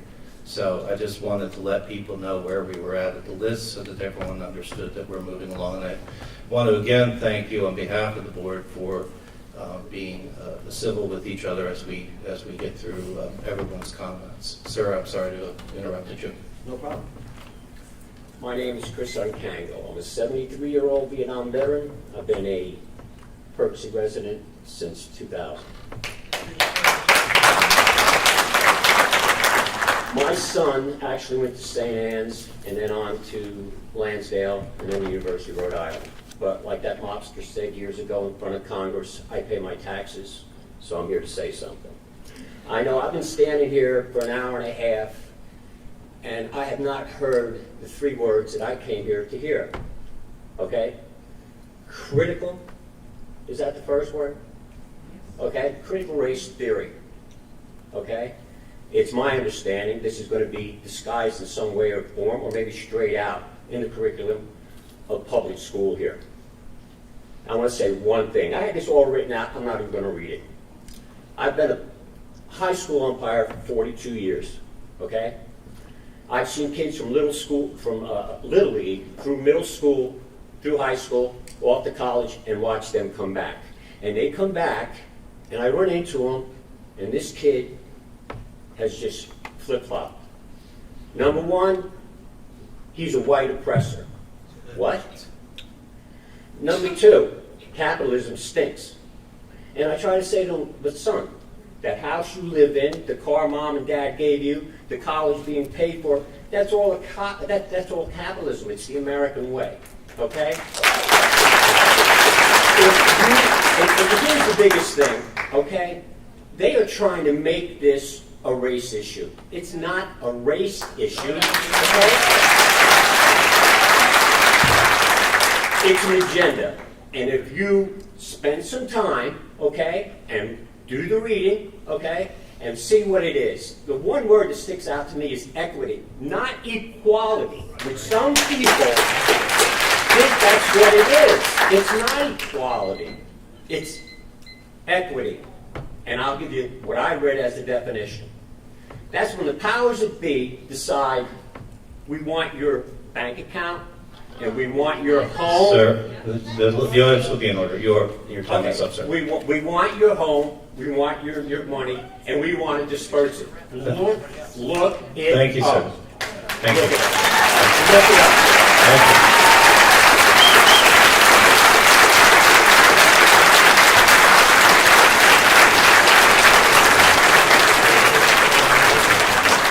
So, next three speakers, Diane Herring, and Dakota. I'm sorry, Dakota, I can't get through the rest of it. And James. Poppy? There you go. All right. I'm sorry, Miss Bedelia. I am Mrs. Kim Bedelia, Percy Borough. Hello, Dr. Bolton and School Board. I appreciate the 3-year effort by the curriculum teams to update Penridge's curriculum. However, similar to what happened with the DEI rollout, the process happened essentially under the radar of parents and community members. 22 days ago, the proposed curriculum for 21 subjects was presented at the curriculum committee meeting. I'm not aware of any communication with parents or the community regarding this presentation other than a casual mention of its inclusion on the meeting agenda. 22 days to review 21 subjects. I reviewed 7, spent days, hours. This is not something I would have been able to do in 22 days had I still been a young mother with young children working full time. I submitted my concerns, some have been addressed, and some I'm waiting to hear back. The American Literature proposed curriculum continues to present a narrowly focused and imbalanced perspective. For instance, in the realism portion of the American Sampling Unit, the curriculum defines this literary period as one that, and I quote, reflected the challenging experiences of identities other than white males, end quote, and one in which the experiences of African Americans, including the traumas of slavery, were recognized, as well as the challenges faced by women created by societal expectations. While that is true, this is a very narrow interpretation of this writing style.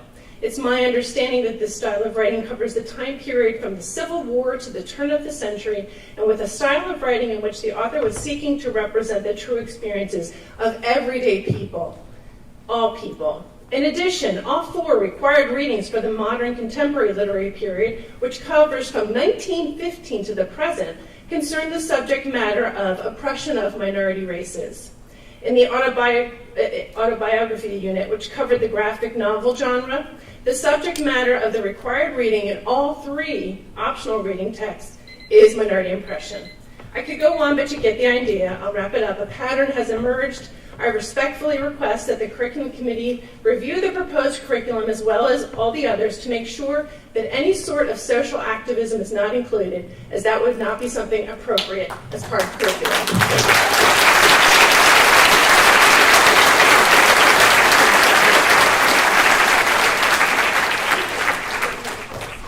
Good evening. My name is Dakota Borno-Murtha, and I am a rising junior at Penridge High School. I want you to know that I almost didn't come up to speak because I was afraid of being targeted for my identity and my views. As a queer person in this school district, your attacks on DEI and LGBTQ support and education are deeply frightening and personal. I have known that I was queer since I was in 6th grade. I only found out that people didn't have to be straight when my friend came out to me as bisexual. This could have simply been a footnote in our health class, but it was never even mentioned. At that point in my life, I could have used teachers who I felt I could come to and be supported by. All kids should feel like they can come to their teachers with things like that. Even now in high school, I have found little support through our school. School should be a safe place for kids who can't find support at home. But by removing things from the curriculum and eliminating teacher trainings that deal with these issues, you are making that impossible. I understand that some people argue that providing this education in school indoctrinates children and turns them gay. This simply is not true. No one chooses to become a part of the LGBTQ community. No one would choose to be a target for homophobia and bullying. We have seen evidence of this lack of support for members of the LGBT community, even tonight, with urges for pride flags and safe space signs to be banned from schools, as well as teachings about the history of LGBTQ issues be removed from the curriculum.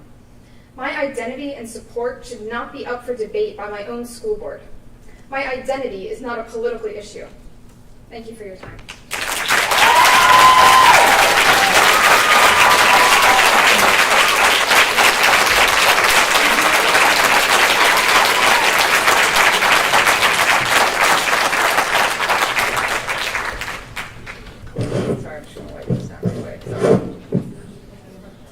Sorry guys about that. James Bubley from Hilltown Township. And then, do I just start? Or? Go right ahead. Our curriculum must include diversity, equity, and inclusion. Before I begin, I want everyone to look at themselves and take an internal CAT scan. Think about, are you diverse? What makes you as an individual diverse? And do you have minority qualities? Don't say anything to anyone around you, but just think about it to yourself. Then think about how you treat diversity. Do you allow others to be different? Do you see others' qualities and judge or degrade them because you've said qualities?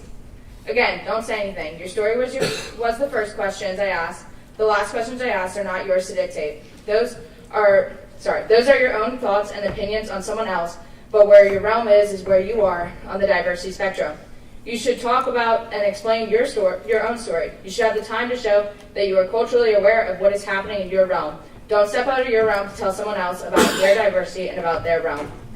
People keep saying, I can't wait to go back to normal, but why? Why go back to school and be normal? Going backwards is not the steps we are meant to take in life. We are always moving forward. I was 16 and now I'm 17. I didn't go back to 15 for fun. And we need to move forward with the DEI meetings and the DEI group because it'll create a space here at Penridge where students feel welcome and don't just feel like the school only cares about their white cis male students. I don't need the comments. DEI can allow students to learn more about their peers. It can allow students to learn more about what happens in the real world. Students need to be able to have these conversations and experiences before leaving to go out into the real world. Changing is the future in all of our schools. The change is always changing. Sometimes changing for the good and sometimes changing for that not so good. But having the DEI meetings and having this group will allow changes to start happening. Opening the dialogue to embrace each other, showing that everyone has value at the table. That everyone should get the chance to express what they're thinking and what they want to learn more about. Allowing everyone to make mistakes in these meetings, showing that these meetings aren't just for the educated, but those who have no idea what's going on. For those whose kids just came out as gay, for those who just want to understand. These meetings should include everyone's voice. Everyone has a seat at my table. Do they have a seat at yours?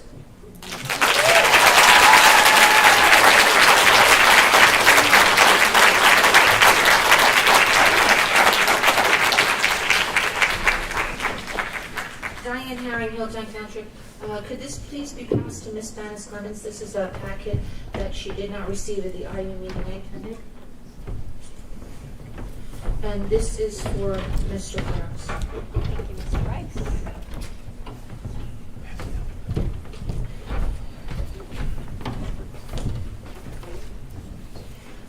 Good evening, Diane Herring, Hilltown Township. I'd like to speak to the item on the agenda regarding the Curriculum Committee meeting minutes. Those meeting minutes are linked. They note a total of 34 people in the community spoke. During those 34 people who spoke, the sole individual in this district, according to their job description, is the coordinate and lead diversity, equity, and inclusion initiatives across the district. Took not one note. This person was on camera. I was not at the meeting last time because I was sick.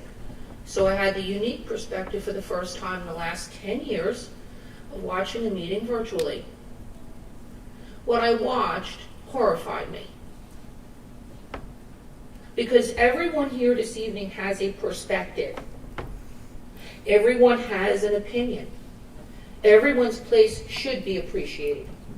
But the person who's responsible for all of it in this district didn't give a hoot to take one note.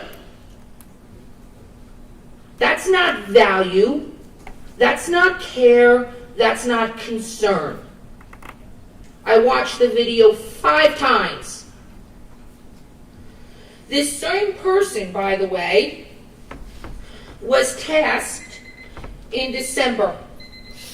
I'll be very quick, because I like everyone in the town to know this.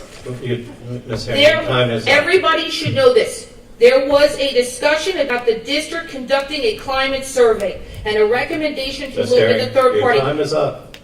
You didn't do it, and you knew it, and the person who had the job knew it, and they didn't do it for 9 months. Thank you.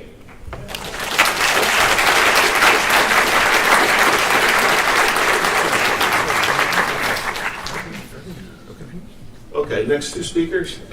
Dawn Furby, is it? And that's it. You will be our last speaker before we move into our agenda. On to item 3.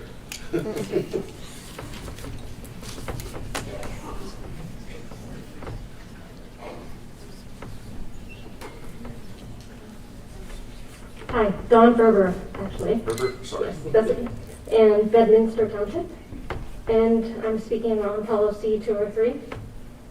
So policy 203, in immunizations and communicable diseases should not be approved tonight. This policy grants this board the power to ignore the guidance of orders from the state and local health officials. Changes to this policy are overreaching. Failure to follow orders and guidelines set by the CDC, state, and local health department opens the school district to being sued for negligence and recklessness. This school board is made up of common citizens who do not have the knowledge or the resources to supersede the orders of the state and local government, health departments, and should not be given the authority to do as they please when it comes to the health of our children. Thank you. All right. Item 3. We have made page 2.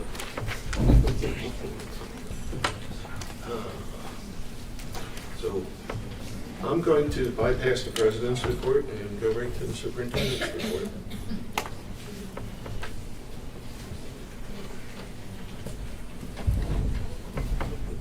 We're good, Mr. Cooper. Okay.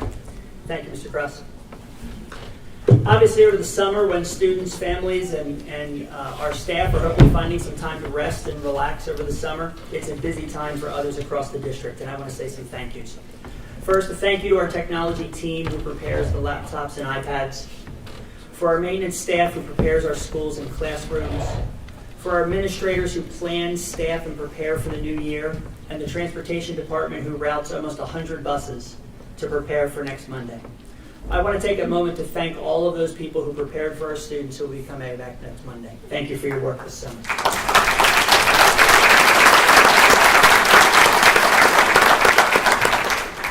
There are others who have been busy as well. Our summer administration workshop this August, kicked off with our summer administration workshop. 2 days were some of the only times where all of our administration are in the same room to reflect on the past year and to look forward to the next one. It's an exciting time for our administration to come together, to reflect, and to collaborate. Next comes our new teacher induction. August also means we welcome new teachers to the Penridge family. This year, we have 28 new teachers who spent 3 days getting to know each other and the Penridge community. Next, I'd like to speak about our summer camps. Over the summer, we hosted several summer camps, including art, music, and science. Joining us tonight to tell us more are Dr. Scheid, Miss Melissa Albright, and Mrs. Deanna McCann. Please.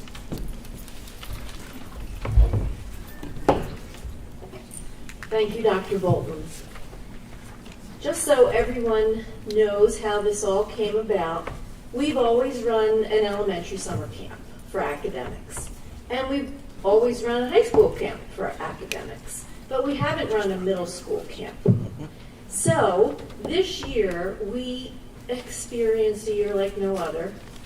And meeting after meeting at the schools, we heard about kids who struggled learning in school, but there were a lot of kids who weren't coming to school, they were learning at home. We were worried about them being alienated and not ready to come back to school. We wanted to find a way to bring them to school to feel happy, to reacclimate, to see that school is fun. And so we thought, well, let's see if we can run 2 camps, an academic camp for our students who were struggling, and then what about a summer fun camp? So we asked teachers, anybody have any time? We knew they were exhausted.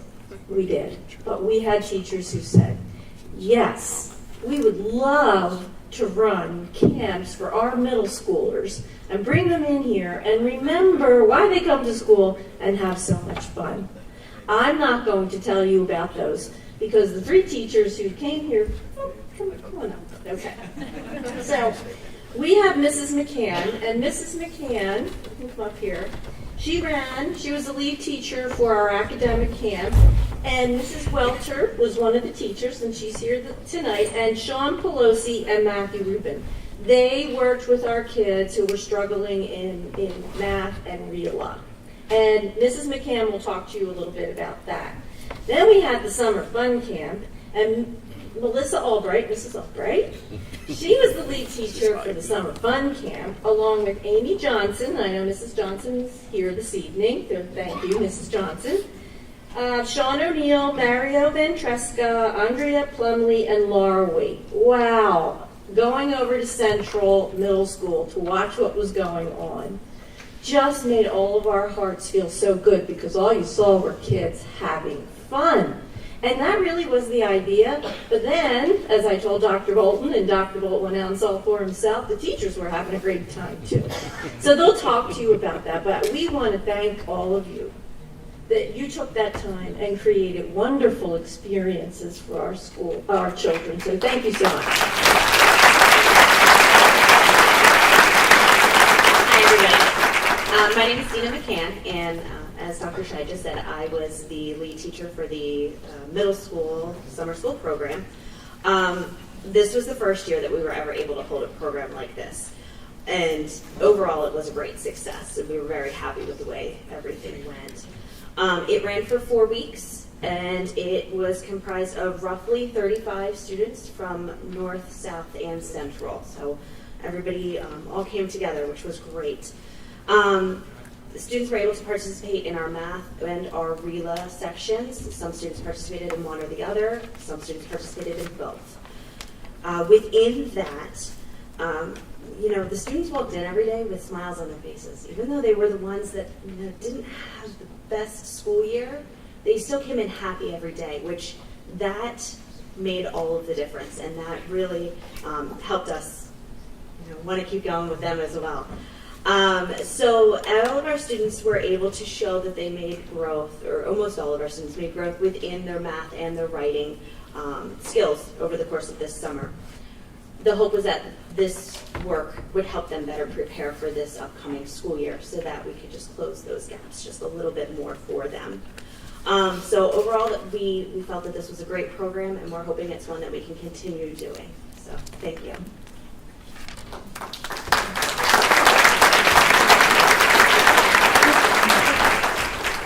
Hello, everybody. I am Melissa Albright, 6th grade teacher at Penn Central Middle School, and I was the director of the Penn Ridge Middle level summer fun camps this year. As the name implies, summer fun camp, it was a camp filled with fun. To be honest, when we first started this planning in the spring, we really were not sure how well received it would be because it was something brand new. But within 24 hours of posting the registration website, we were almost filled to capacity for all of our sessions. So obviously people want this kind of programming for their students, their children.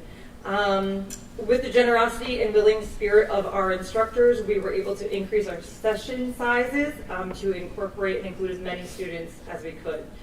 Over the course of the 5 weeks, we offered 49 different sessions to incoming 6th, 7th, and 8th grade students throughout the Penridge School District.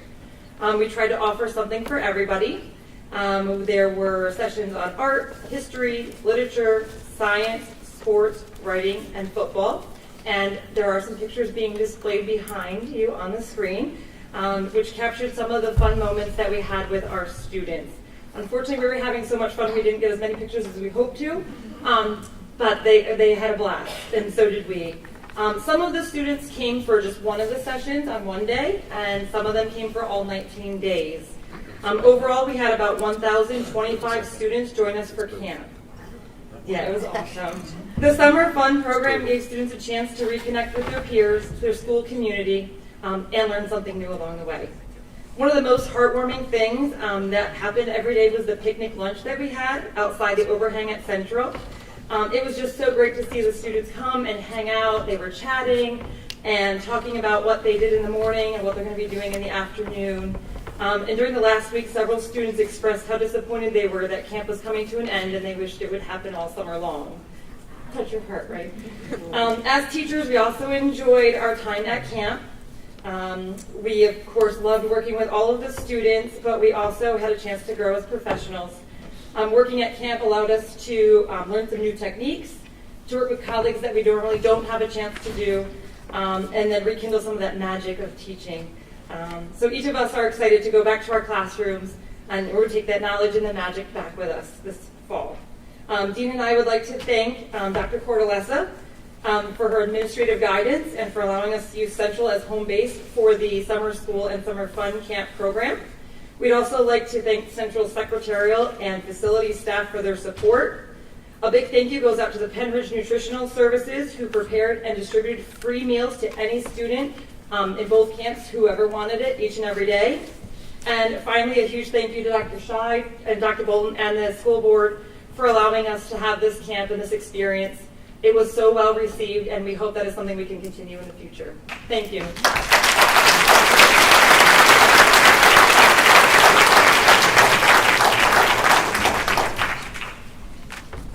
I think Dr. Scheid's done, I'm not sure. Okay, she's sitting down, so I can say thank you. I just want to thank Dr. Scheid, Mrs. Albright, Mrs. McCann, Mrs. Welter, Mrs. Johnson. I don't know if there's others in the room who were there. It was really fascinating to watch this happen. It was a testimony to the power of a good idea, because it really was one of those, hey, let's try this, and we literally didn't know if we'd get 4 kids or 400 kids. And because of the power of a teacher and multiple teachers and the power of fun, it really was a real success that I do hope that we continue, because it just really worked for our kids and for our teachers, but it definitely worked for our kids, and I think it was a positive thing for the summer. So thank you all for your work. Really do appreciate it. Next is our meal distribution. This summer we were able to again provide meals for the Penridge community. So far, this summer, we have distributed 148,393 meals. That's as of last Thursday. Since March of 2020, we have served 992,459 meals.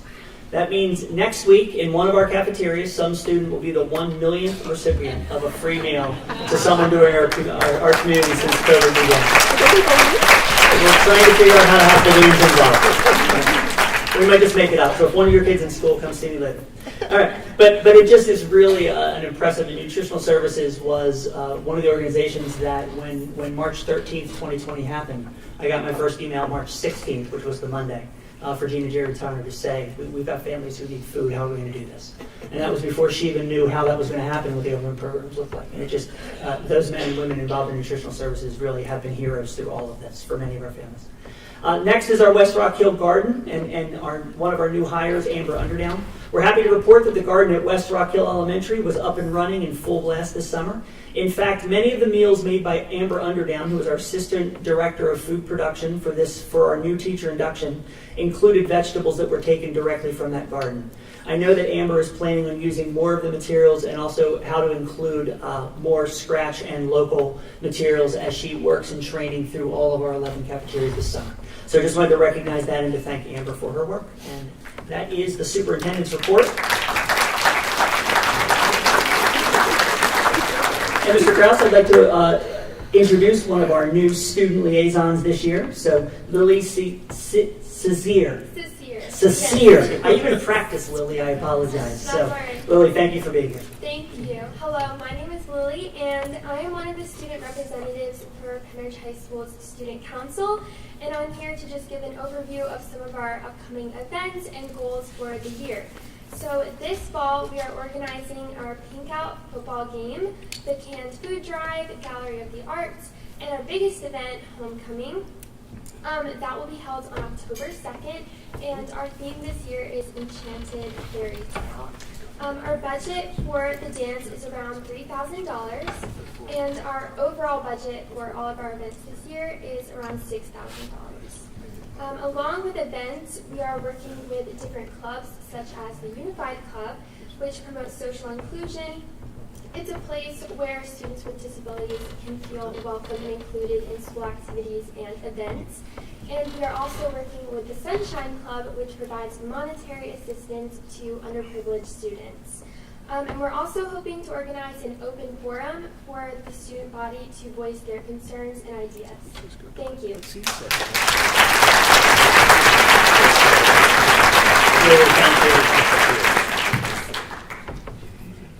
Did the lights go out? Do we have to clap or something? Someone's leaning on one of the sensors would be my guess. That's generally how that happens. So people will look into it for us. Thank you. The wave our hands. It happens at the park all the time. Okay. Okay, thank you. All right, we will move into the consent calendar. I'd like to make a motion to approve the consent calendar listed as items A through H. I'll second that. Seconded by Mr. Rice. Questions or comments from board members? Mr. Kraus, could Yes, you ma'am. please pull letter H personnel report items 1 and 2 to be voted on separately? Just do the personnel report separately. Just Okay, do I'll do the personnel A through G. report separately. Okay. Okay. Just do A through G. Okay, so the motion has been amended as requested by Mrs. Bemis Clemens to read motion to approve the consent calendar listed as items A through G. I'll still second it. Seconded by Mr. Rice. Questions or comments from board members? All in favor? Aye. Opposed?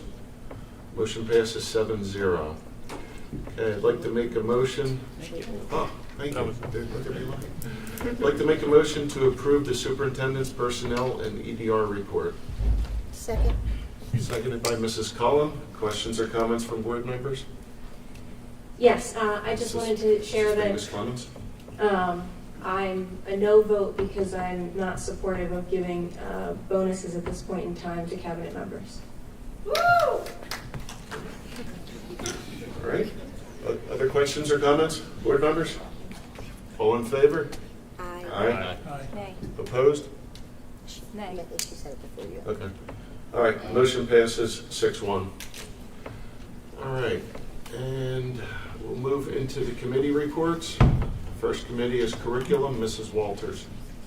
Thank you, Mr. Kraus.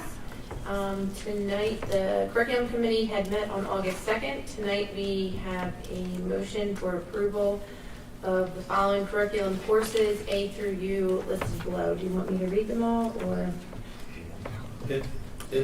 It's listed in the agenda. It's on the agenda. Yep. I'll second that. Questions or comments from board members?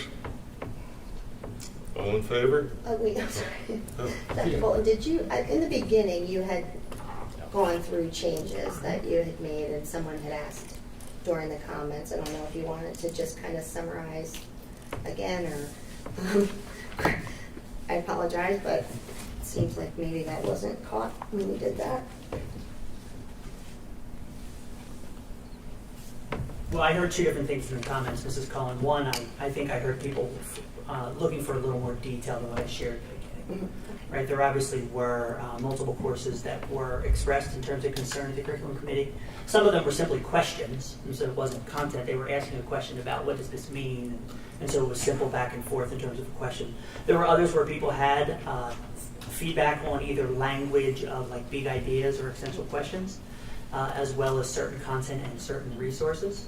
And so we can find a way to delineate what those changes were in a more formal way, because I did not present those earlier today that I think a couple of the public comment were asking for, to be able to provide that in terms of what those adjustments were. But all those adjustments, as I mentioned earlier, were made by our curriculum supervisors as well as our teams of teachers.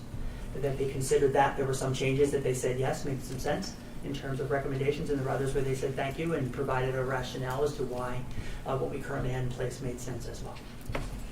So my only comment is that I do appreciate the effort that was made. It was a good effort, taking feedback from the community. I think I had mentioned to Dr. Scheid, Dr. Bolton, and Dr. Abarchek that there is legislation in Pennsylvania right now. It's proposed, it's not law yet, but there's legislation to allow or to require public schools to put their curricula out there for examination by the public. And I think it's a good concept. And so I appreciate that Penridge was kind of on the forefront of that. You took, in good faith, went through and made some changes after examining it for yourself. And I want to emphasize that you looked at what people said, you looked at it for yourself with a critical eye, and then you made the adjustments, that we didn't have community members making adjustments to our curriculum. And so, originally I had thought that I would not be comfortable going forward with it the way that it is, but if I can just ask for a firm commitment tonight from everyone involved that you would continue on this path of good faith, of taking people's feedback, and have a report on September 8th at the curriculum committee meeting where we can see maybe more of how you looked at things. And for example, can I say that what you had shared with me earlier, I had suggested many times in the past, but again, most recently, there's something called the 1776 Unites Project, and it incorporates a lot of what I've heard people talking about, that you want kids to hear all different perspectives. And it just so happens that 1776 Unites, it is Robert Woodson and Carol Swain. The other names are escaping me, but it is a lot of people of color who have put together the 1776 Unites Project. And if you've never looked at it, I encourage you to do so, because they have lesson plans, for example, of people like, one of them is Elijah McCoy. The phrase, the real McCoy. I never knew how that originated, and Elijah McCoy was a man who invented some little piece for a train engine, steam engine, and it became so popular, and it was the best working thing out there. People only wanted the real McCoy. That's where that phrase came from. And so it's little things like that our kids don't learn about. And when I say that I want diverse perspectives, that's what I'm talking about. I'm not talking about limiting anybody's perspectives. I'm not talking about limiting what they know, and I'm certainly not talking about hiding any of American history from any child.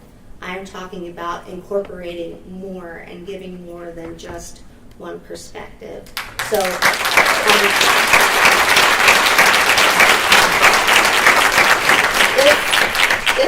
if we can, as I said, progress the way that we've been progressing and take some feedback, look at it yourselves with your own critical eye and make adjustments, then I would be comfortable. And I'd also say that there are things, if we could communicate to the teachers about certain resources that you had decided to, I can't remember, is it Newsela?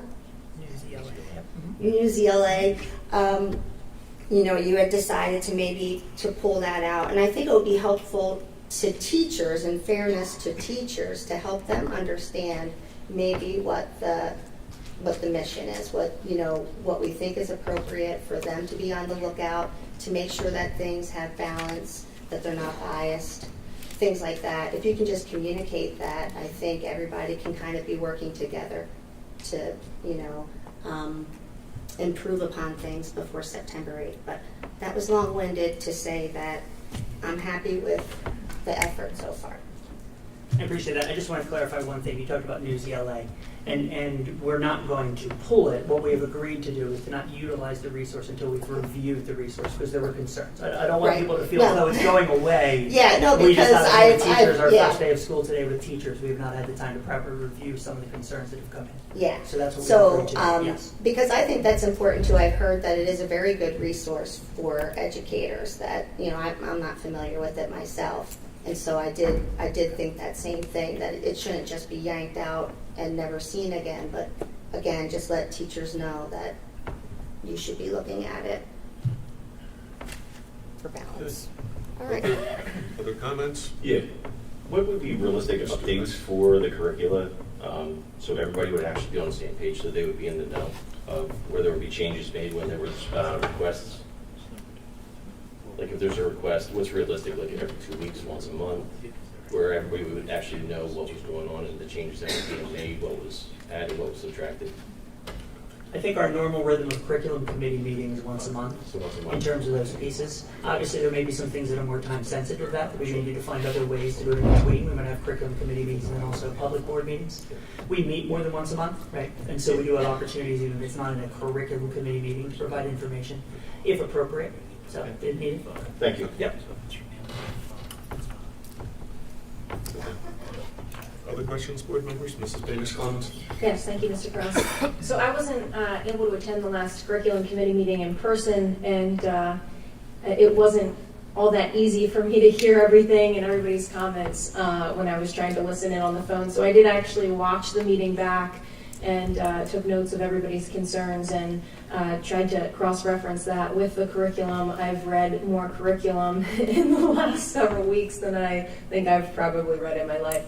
But I just wanted to share that I've had numerous conversations with community members, and I just wanted to clarify some information that seemed to be helpful in the conversations that I was having with members of the community, because we're not, everybody in the community isn't used to reading curriculum all the time, and so what exactly goes into that and what is used where as far as the formatting is concerned, I think sometimes can be a little bit confusing if it's documents that you're not used to reading because it's not, your wheelhouse and you're just trying to digest it with concerns that you're hearing. And so I thought it was, helpful kind of talking it through what some of the concerns, the concerns that were raised were kind of 3 different categories of concerns. There were some concerns that were raised regarding content that ended up in schools or on websites that was not approved by the administration, and that content the administration said would not have been approved, and they addressed it and moved on. So that those concerns had been addressed. So putting that aside, there were other concerns that were raised regarding what's in the curriculum documents. And there's really 2 different sections of the curriculum that you're looking at and the concerns that people are raising. There's the core curriculum that's being taught to the entire class. And that is the curriculum that's the curriculum that everybody's children would be exposed to, right? And then there's the optional resources that are available to individual students for individual reading assignments. And so most of the concerns that were raised were actually optional reading assignments.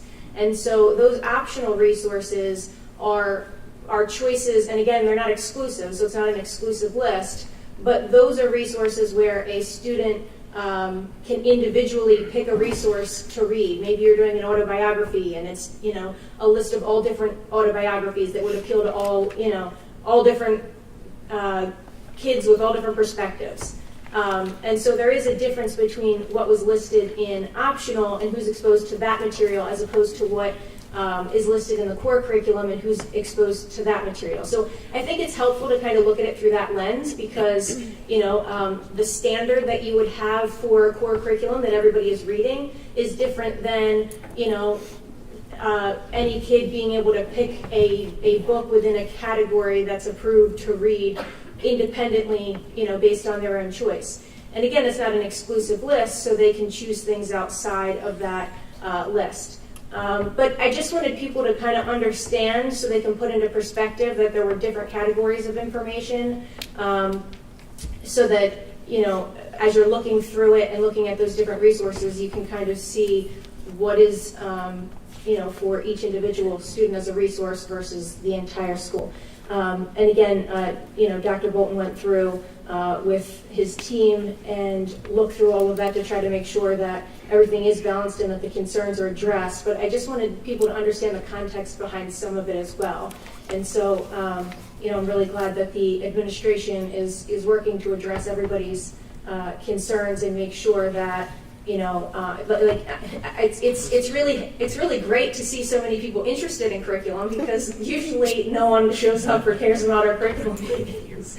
But it is helpful to have input and have everybody looking through and focusing on what their kids are learning, and that's great. So we appreciate that, and I'm glad that we're going to be continuing that process and those discussions. Thank you, Mrs. Baines Clemens. All right, all in favor? Aye. Oh, hold on. We're going to do this as a roll call. Mrs. Chenoweth, would you please call the roll? I'm sorry, folks. Sir. Ready? Mrs. Baines Clemens? Yes. Mr. Cormack? Yes. Mrs. Cullen? Yes. Ms. Jones not here. Mr. Gerhardt's not here. Mr. Krause? Yes. Mr. Rice? Yes. Mrs. Walters? Yes. And Mr. Wooders? Yes. Okay. Motion passes 7-0. Just a reminder, the next curriculum meeting is in 2 weeks. Just a reminder. I just looked at the calendar like, wow, it's only 2 weeks away. You stole my line. Back to you, A Mrs. Walters. lot of progress was made in 2 weeks, so I think that everything's going to work out. All right, facilities. I have one motion tonight. We did have our meeting on August 9th, and there's one motion for the approval of obsolete items listed as items A through E. Second. Seconded by Mrs. Cullen. Doesn't matter. Seconded by Mrs. Cullen. Questions or comments from board members? Seeing none, all in favor? Aye. Opposed? Motion passes 7-0. The next Facilities Committee meeting is scheduled for September 13. Finance Committee, Mrs. Baines Clemens. Thank you, Mr. Krause.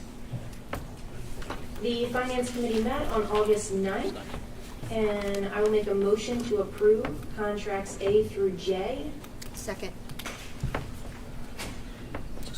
Seconded by Mrs. Seconded by Mrs. Cullen. Questions or comments from board members? All in favor? Aye. Opposed? Motion passes 7-0. Back to you, Mrs. Baines Clemens. Thank you, Mr. Krause. Next, I'll make a motion to approve the First Amendment to school-age child care services between the Penridge School District and Kids Care of Penridge, Inc. Second. Seconded by Mr. Rice. Questions or comments from board members? All in favor? Aye.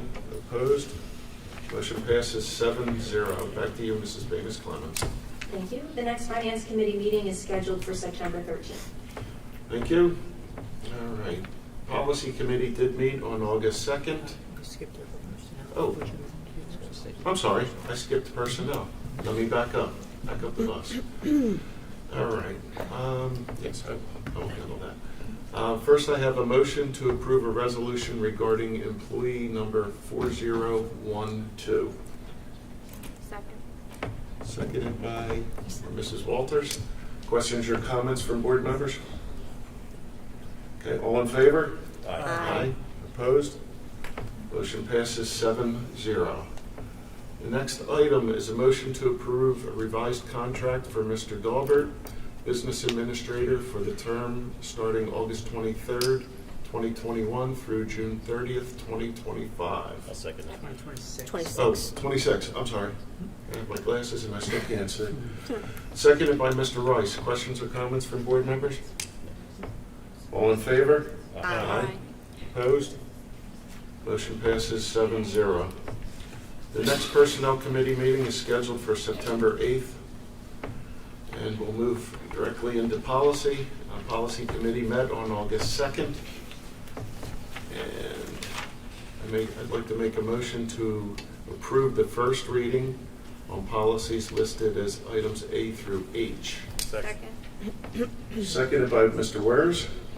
Questions or comments from board members? All in favor? Aye. Aye. Opposed? Motion passes 7-0. May I have one moment, Mr. Kraus? Yes, you may. As we look at the final approval for PSD policies, there was a public comment regarding policy 203. So I'm looking at Dr. Durr to see whether Dr. Durr, policy 203, which is immunizations and communicable diseases, is there a requirement that that be in place, that timing in that version, is it time sensitive?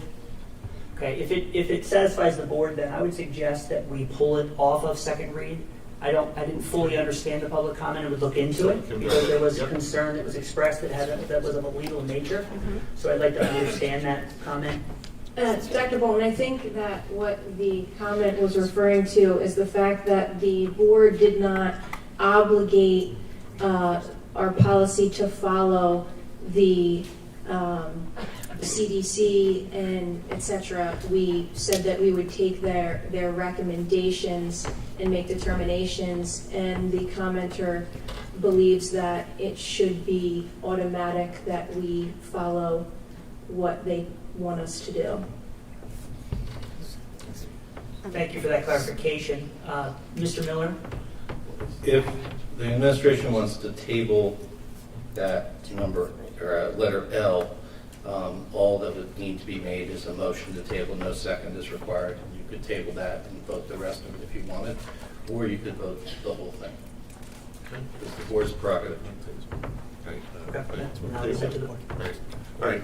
So I'll make a motion to table item L, which is policy 203. Right. So no second is necessary for a motion to table. You just need to vote. Okay. All in favor of tabling? Okay. Oh. Right. It's on the table, right, Mr. Miller? Yes. Yeah. All in favor of tabling policy 203? Aye. Opposed? Nay. Okay. Motion passes 6-1. So what remains on the table then is A through K and M through Q, and it would be in order to take all of those as a group if you wish. Yes. Okay. Thank you. So I'll amend the motion to approve policies A through K and M through Q. Second. Seconded by Mr. Wers. Questions or comments from board members? Seeing none. All in favor? Aye. Opposed? Motion passes 7-0. IU, Mrs. Famous Clemens. Thank you, Mr. Krause. The IU met on August 17th. There were a couple of reports. One was on Power School. The Bucks County Intermediate Unit is streaming from multiple databases into one because they did not cross-reference one another, and so that will make things more effective, more efficient, and more cost-effective. So there was a report on that and the updates of doing so, and that's a resource that we're already using here at Penn Ridge.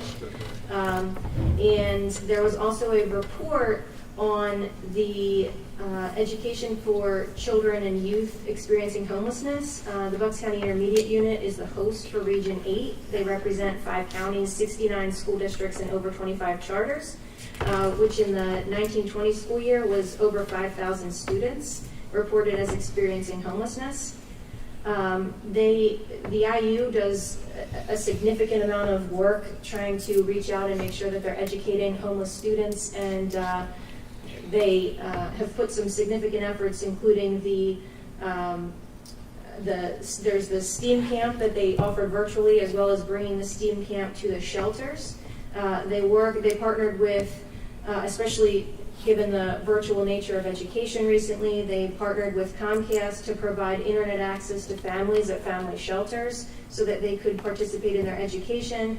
They're offering peer tutoring as well as doing that through that virtual capacity. So being able to get that access was really helpful. They were also working on helping families who became homeless due to the flooding from recent storms in Bensalem and Bristol. The next IU board meeting is scheduled for Monday, September 27th. Thank you, Mrs. Venus Clemens. And before we move into the next agenda item, I'm going to stand in recess for 5 minutes for a bio break. Just need a break. Yes. So we'll be back in 5 minutes. I'm so glad you said something.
Mr. Kraus, we're good.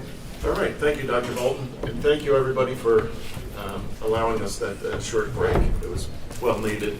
Moving on with our agenda items, next committee report is the Upper Bucks County VOTEC and Mr. Cormack. Good evening. I will try to keep this short so we can move the agenda on, but a couple real good topics. The school is working on multiple projects this year. One is a comprehensive plan, program implementation. We're also looking at bringing on a new program called the Exercise Science, which is a multidisciplinary field focusing on issues of health, fitness, physical activity, bringing together coursework in health science, biology, and kinesiology. So it's a new step for the school, and I think it's going to be well received by the students. From what we've heard so far, they seem overwhelmingly pleased with the fact that they would have this program. We're also in completing our national certificate for our veterinary tech program, continuing curriculum updates, and we're also looking at the approval of the health and safety plan. Review of the health and safety plan was conducted on August 19th, which is the board meeting. 2 adjustments were made to the plan, added monitors to inform students and staff of proper hygiene, and resumed deep cleaning 2 days a week. And masks are optional for the VOTEC school, and it was approved 8/7/7/2. So that is my report, and I think the VOTEC school is moving in the right direction for this calendar year. And our next meeting with the Board of Directors for the VOTEC school is September 23rd, 2021. If you have any interest in seeing what's going on at the VOTEC school, please come online and you can see exactly what we're doing. All meetings are put online, so you have a way in which you can see what we're doing. So we appreciate your time. Thank you. Thank you, Mr. Cormack. Next committee is the Penn Ridge Community Educational Foundation. Mrs. Walters. Thank you, Mr. Kraus. PCEF met on Saturday, August 7th via Zoom. We discussed some of our activities for the upcoming school year. We're hoping to get some good fundraising activities back on the calendar, so keep your eye out. I'll update with Dine and Donates and stuff when they become available. We also have our lovely evening again scheduled for April of next year, and we're hoping to expand some of our academic events. We've supported the spelling bee in the past, and we're hoping to do some more things with math or geography moving forward. So get the kids engaged in that in other ways and support those events in our classrooms. Thank you. Oh, and we meet next Saturday, September 4th. Thank you, Mrs. Walters. Okay. Board members, is there any old business? Old business. Is there any new business? Yes. All right, Mrs. Cullen. So in light of your, in your president's report, I wasn't sure if I should talk about then or now, but since you're doing a steering committee, I think what the appropriate thing to do would be to take a halt with the DEI activities that we are currently doing. Because if we are really going to have a steering committee that's going to be an honest effort to incorporate everybody, you know, all of our stakeholders, include everyone, and do a thorough examination of what our community needs specifically and what we're going to do to address diversity, I think that we need to stop what we're doing and do that restart. And, you know, I would say, again, it's been said before, but we went about it kind of in the backwards way. We implemented, in my mind, we took something, and it wasn't an exploration of what are Penn Ridge's needs, what are our issues, what do we want to do, and there wasn't a discussion. Had we had the discussion all along, I don't know, I guess Mr. Knight's not here anymore, but, you know, talking about that coming from a position of love, I think we've had a lot more constructive conversation and a lot more love in the room if we had started from the beginning with everyone involved. So I would make a motion, I guess, that we stop what we're doing and we take the steering committee for what it's supposed to be, which is, if you're going to have a steering committee, it creates something anew, and it's not a continuation of what we had before. Okay.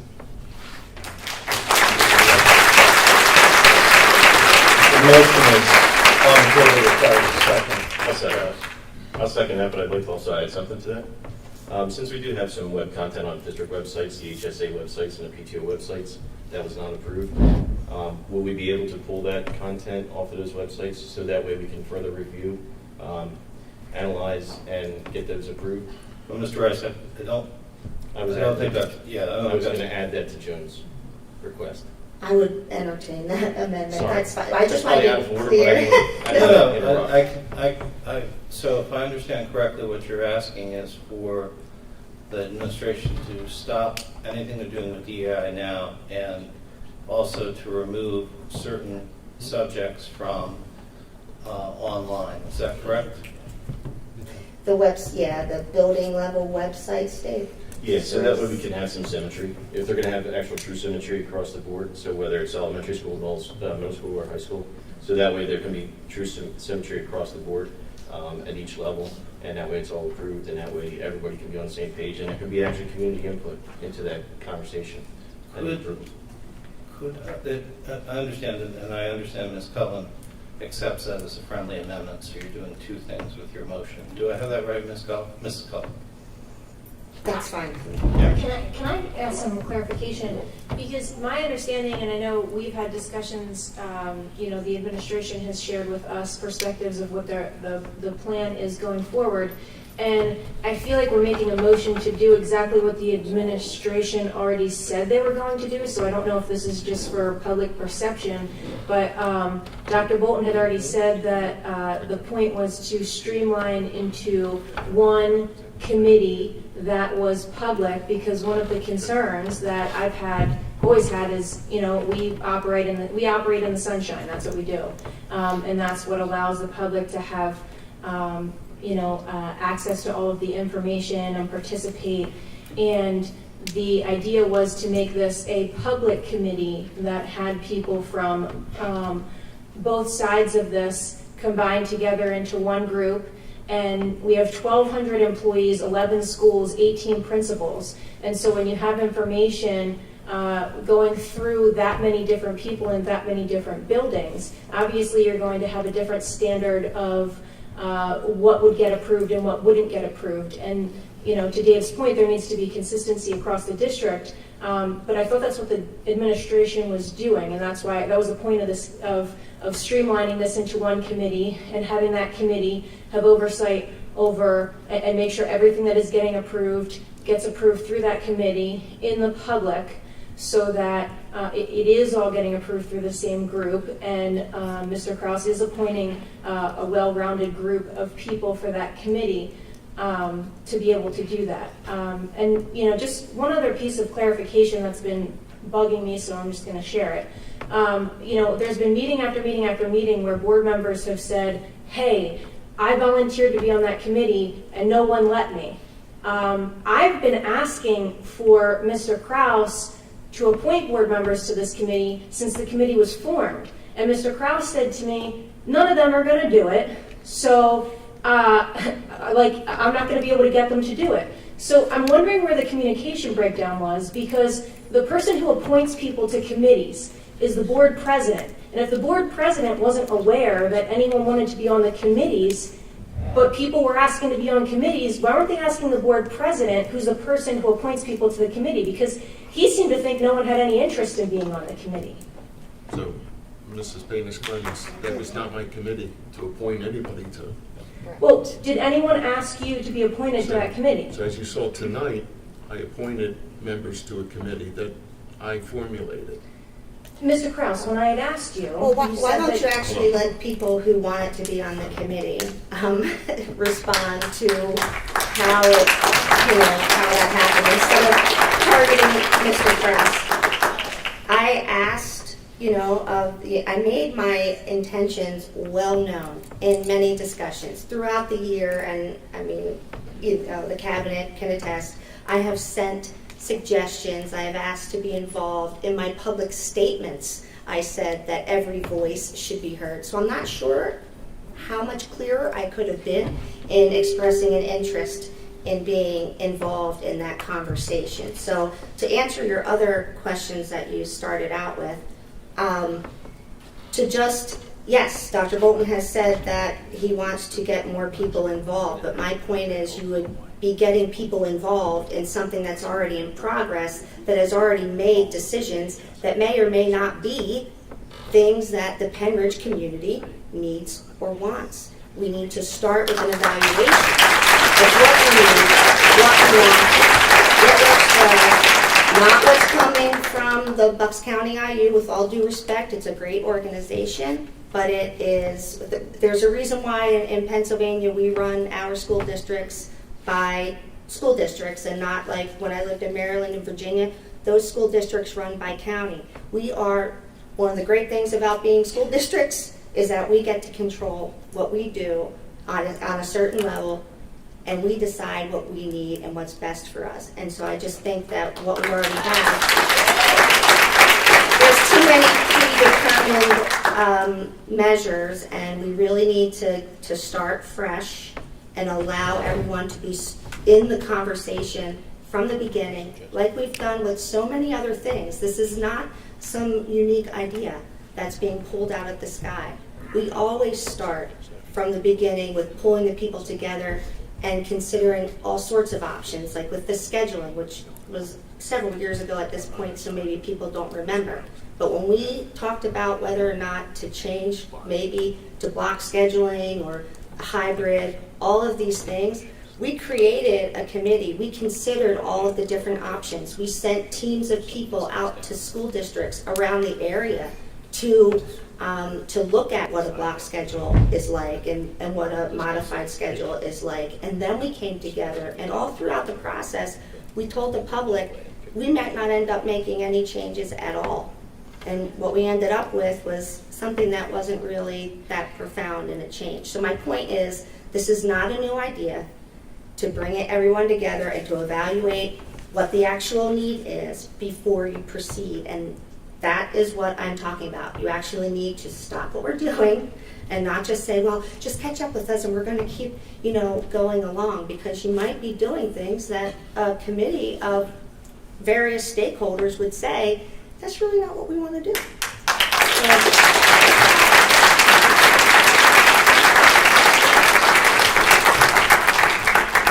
So the point that I was making is Dr. Bolton already said we were doing exactly what you're making a motion to do, which is to evaluate everything that had already, to evaluate all of that and to start clean. So that's exactly, we're making a motion to do what Dr. Bolton already said to do. That was the point I was making. I don't know, I'm not done. I don't know what the dig was to the Bucks County Intermediate Unit, but there's been some misinformation that's being circulated in the communities, and I had some really great conversations with people at the last intermediate unit meeting. The intermediate unit acts as a facilitator. They don't dictate things to the sending schools. What happens is they facilitate things for all of the districts across the county.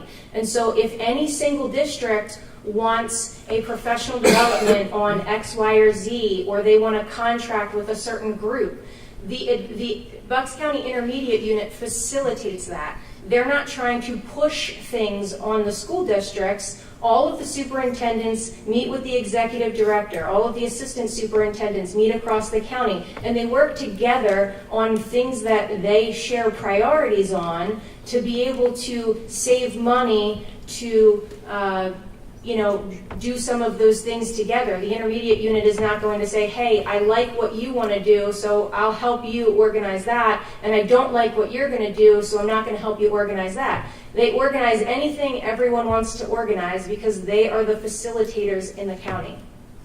I understand that, and I didn't make a dig at the IU. I said it's a great organization for exactly those things that you just explained, that it can give you buying power with things. You can have a consortium for that.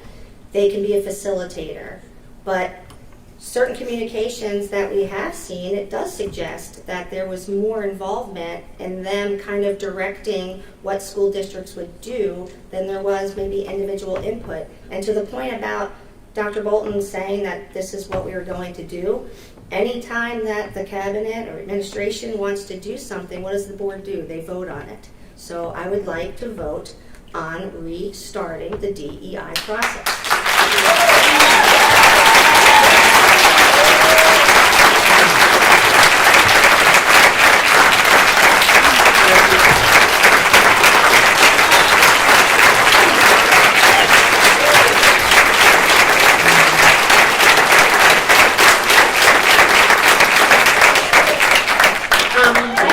just wanted to add one thing. This is obviously a controversial thing we're going through, and I think it's important that we get the buy-in from all the people in the community, as many as we can. And by doing that, and I agree, taking a pause doesn't mean stopping it forever. It's getting it started so that we can get the buy-in from both sides of the community so we can make this thing happen. So just wanted to add that.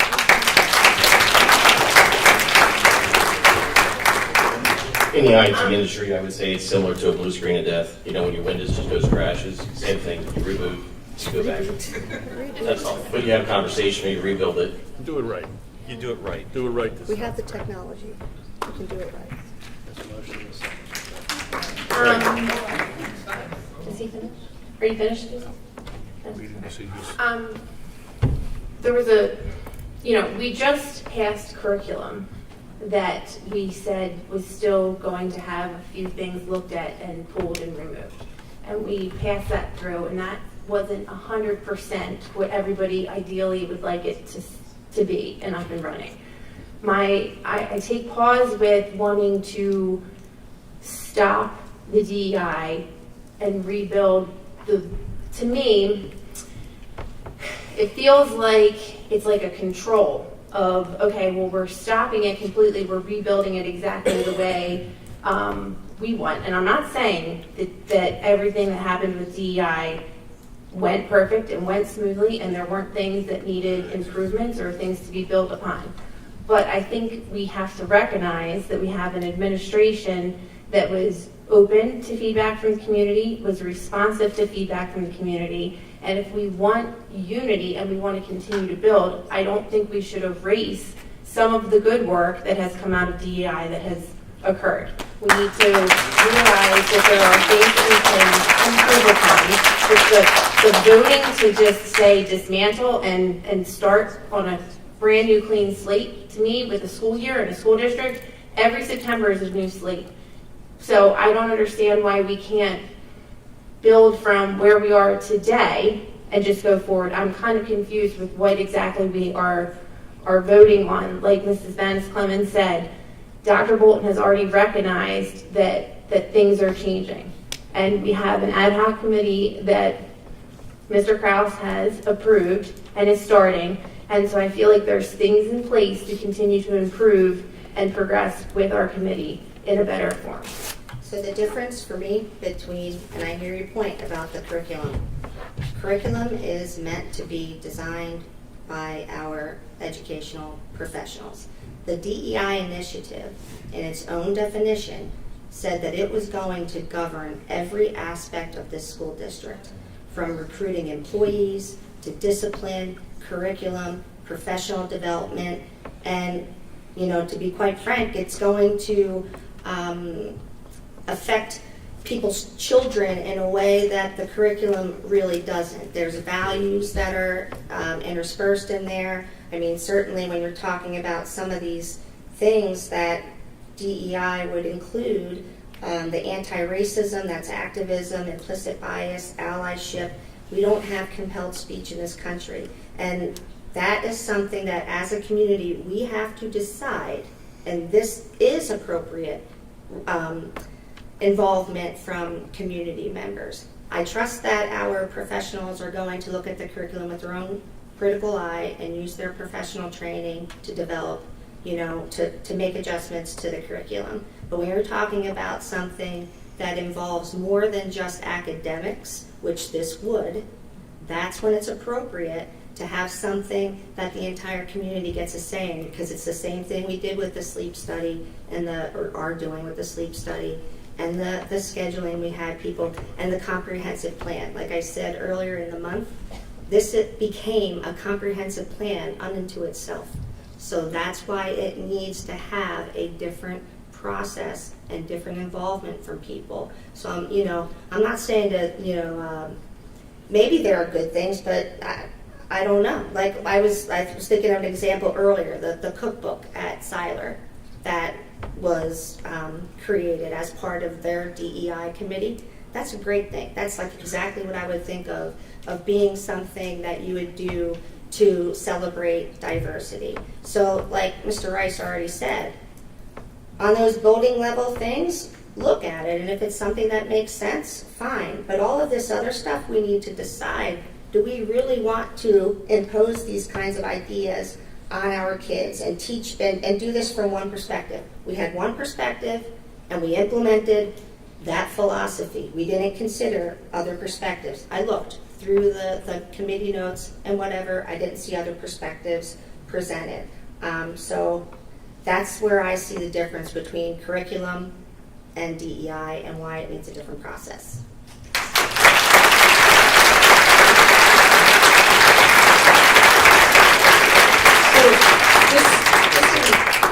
Just to be clear, I do think that we need to go over everything in the public and as a committee, because the only way you're going to get an inclusive outcome is to have those discussions with everyone at the table on all of these things. So we're saying the same thing. All I was pointing out is that that was what Dr. Bolton was trying to do to begin with, is to make sure that it is going over everything. It's not, hey, this stuff was done already, so that's set in stone. If there are things that are already done and they aren't readdressed, where the community, where there's a public community meeting where the community has input, the more input and the more opinions you have to share across the table, the better the outcome is going to be and the more inclusive it's going to be. So, I'm not saying that we shouldn't be going over all of that. All I was trying to say is that Dr. Bolton, I think that was the intent behind what Dr. Bolton was doing. I'd like to call a question, or unless you have. Okay. Are we done?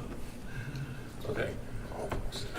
All right, so I'm gonna adjourn to an executive for 5 minutes to get some legal interpretation on a couple of finer points there. Something funny? Okay. Ms. Cooper, would you let us know when we're off the live stream, please?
Kraus, we're good to go. All right. Thank you, Dr. Bolden. Mr. Miller, would you like to provide some? Yes, just for purposes of clarity, so we understand what the board is voting on at the risk of being corrected by Mrs. Cullen or Mr. Rice. It's my understanding that the motion on the floor is to pause DEI activity and to remove DEI content that the district controls, and we don't control all content, from all HSA, PTA, or district websites so that it can be reviewed and placed back up where appropriate. Did I get that right, Mr. Rice? Mrs. Collett, did I get that correct? Yep.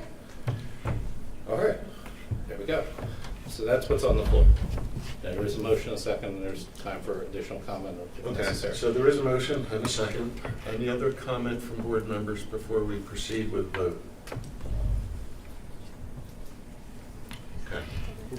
All right. I just wanted to add one thing. Was the restart of the DEI was contingent on this new committee. Is that the time frame with restarting? There's a question, right? Anybody can answer that. That's my understanding, Mr. Rice. I mean, I want the committee up and running immediately, okay? That this is not, park it, start the committee, wait 3 months, and then do something. No, Right. This is start the committee, get to work tomorrow, okay? I would agree with that, to get it started as soon as possible. Absolutely, 100%. Okay. Mr. Kraus, I just want to publicly mention, it has been mentioned publicly, I just want to reinforce that this has not been the district's recommendation, the administrative recommendation in terms of a step we're moving forward. Okay. Thank you. So, to be clear, everybody's clear on the motion? Okay, everybody's clear what a yes and a no is? Yes, can I make a comment? Yes or no? I just feel like this is for optics, quite frankly. The administration has made a recommendation. They have taken necessary steps, and this just to me feels like a show to appease a portion of the community, and it's not going to do anything to unify or help us build or work together. I would say, it's not for optics. If you consider doing something the proper way and including people the way they should have been included from the beginning and letting everyone have input into what a mission statement is going to be for something that is going to govern all aspects of the school district, if you consider that optics, I guess we'll have to agree to disagree. But what we want to do is to restart, gather everyone together immediately. Let's do it right now and have people start from the beginning and say, what is it we want to accomplish? Because in the DEI conversations that we've had, July 10th or July 14th and August 10th, we didn't actually do that. We had some nice conversations the last time, but we did not sit as a group and say, what do we really think the issues are in Penridge? What do we think that we could benefit from? We did not talk about that. And that's what this will do. It will give everyone that opportunity. So I take exception to being told that this is for optics, because that's not actually what was proposed. It was not proposed that we start anew within the mission statement. Okay, we can. Can we? Yep, go ahead. Move forward. All right. Okay, Mrs. Chenoweth, we're going to do this as a roll call vote. Okay, Mrs. Spass Clemens? Yes. Mr. Cormack? Yes. Mrs. Collin? Yes. Mrs. Dolan's not here. Mr. Gerhardt's not here. Mr. Kraus? Yes. Mr. Rice? Yes. Mrs. Walters? No. And Mr. Word? Yes. Okay, on my count, that's 6-1. Mr. Miller? That's 6-1, and that is unless there's any new business, other new business, newer Any other business. new business? Thank Okay. you.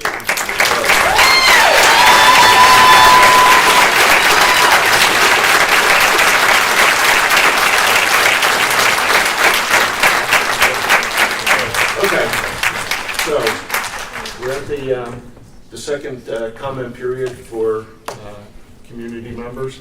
And I'd just like to ask, given the hour, that we take into consideration if your comments have been heard, if your concerns been addressed, please consider letting someone else speak. So we'll come back to the list. Is Ms. Montagne still here? I know you have a son that you want to get out, right? So.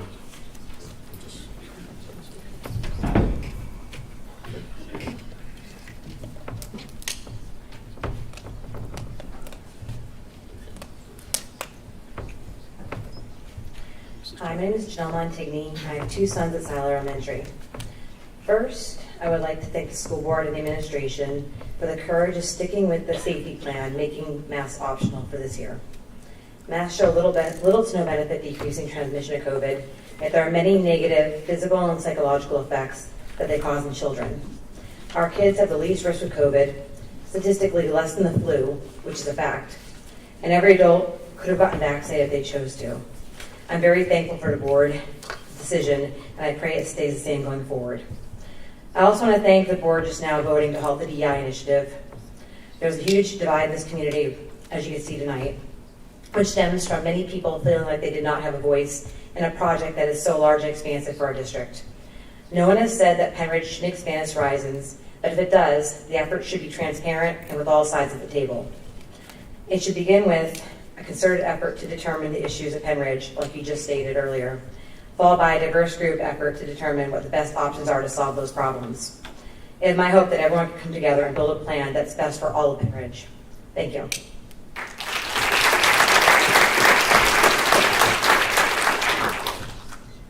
Hi, my name is Kamatini, and I will be in 5th grade at Siler Elementary.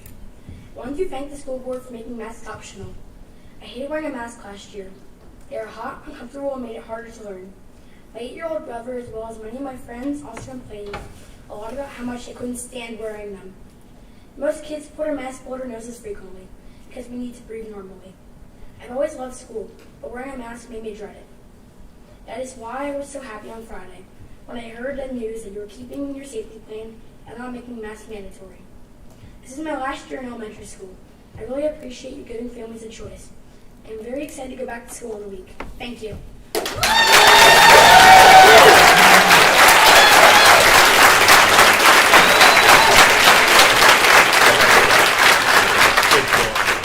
All right, so next up we have Matt Carbanio.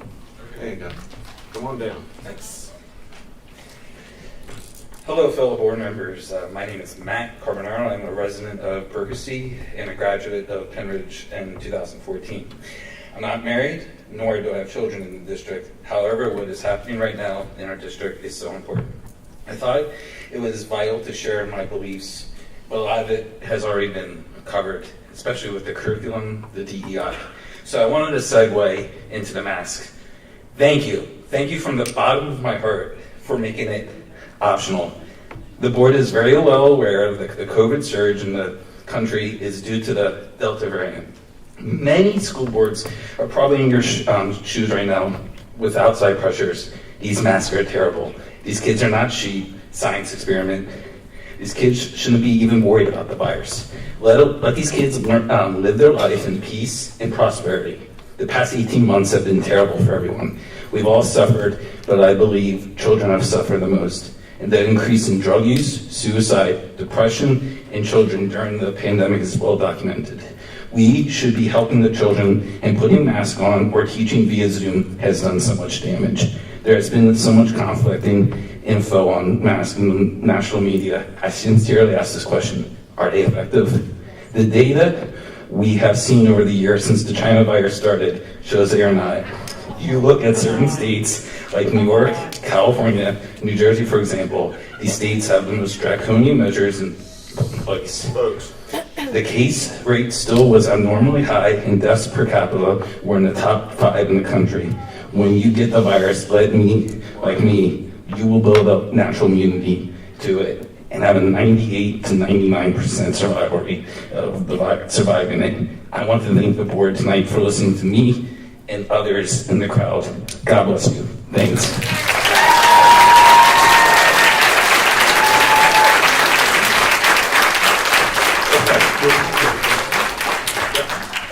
know that the hour is getting late, and we're trying to get through the list. And I appreciate very much that the members of, that the members of the community have. Ladies and gentlemen, You're out of order. Thank you. Ma'am, if you're not, I'm sorry, you're out of order. I wanted to thank the crowd for being respectful of each other's opinion. Let's please see if we can keep it together. Ma'am, you're free to leave. You're free to leave.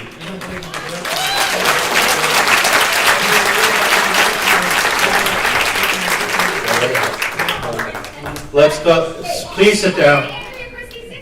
Ladies and people in the audience, let us please get through the remaining comments with some modicum of dignity and respect. Ma'am, thank you for your Mystery Science 3000 comments, but they're not needed.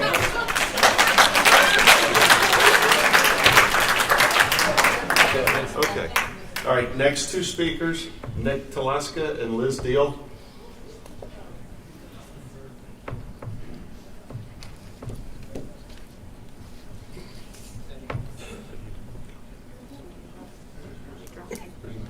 I guess Nick is not here. All right, come on down.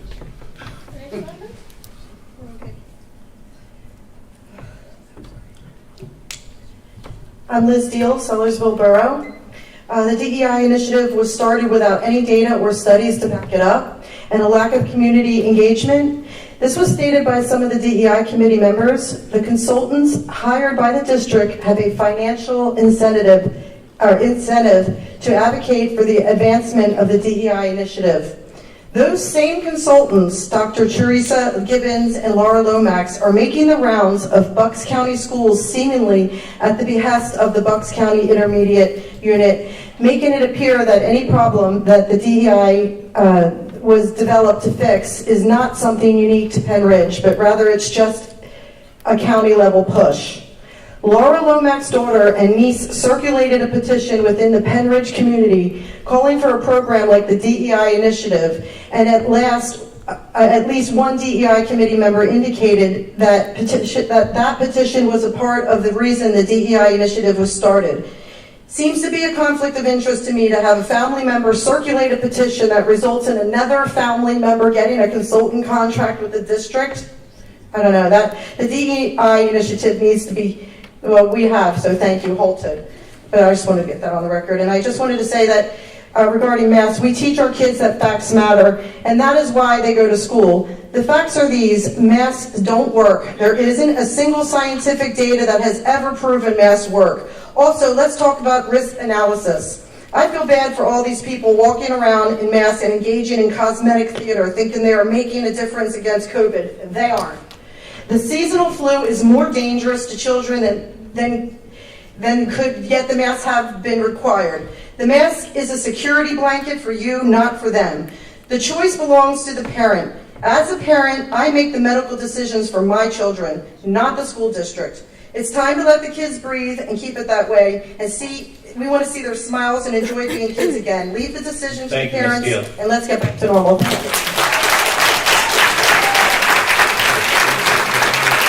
Mrs. Miller, is it okay for us to close that laptop so that people can? They keep hitting the president's or the superintendent's report, so we see those slides. Thank you. Okay. Next two speakers, John Tessier and Ann Connolly. Come on. I will pass on that since you're rolling it back. You're not going to be doing the DEI. Okay. We can save some time. Okay. I want to thank you for doing that. Thank you. Mr. Tessier. Yep. Thank you. My name is John Tessier. I live in Sellersville, and I would like to take this opportunity to express my profound gratitude to the Penn Ridge School District. All of my children attended school in Penn Ridge, and with your help, I've contributed an electrician, an optometrist, and a dog trainer to the world.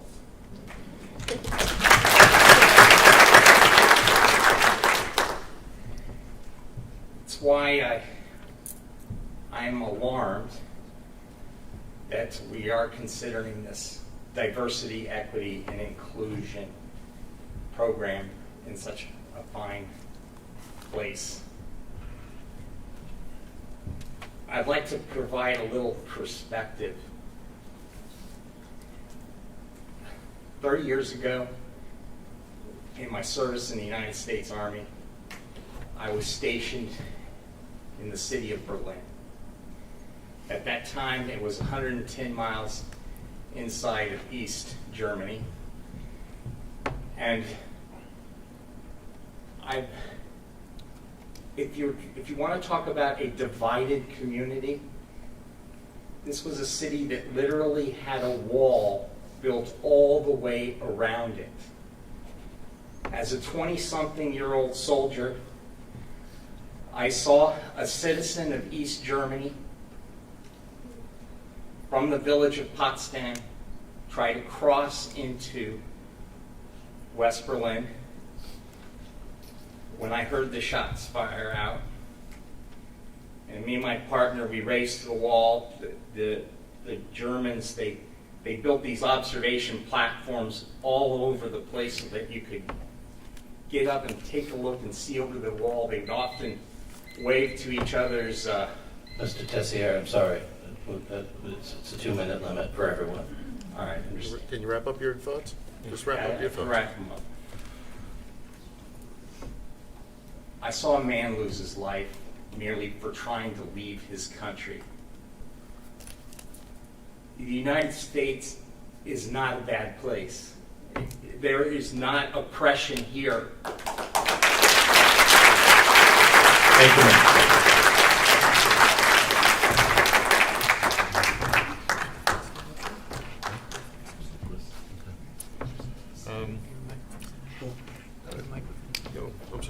I'm sorry.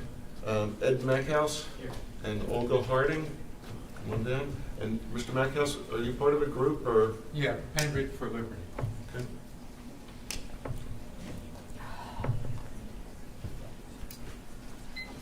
Okay. I'm Ed Mackhouse, Penridge for Liberty.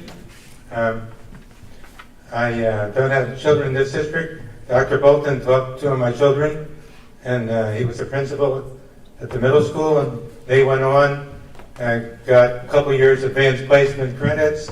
One just graduated chemistry, Temple, 3 years and honors, and the other one graduated a year or so ago, was working engineering computers. He could have graduated in 3 years too, but they did very well.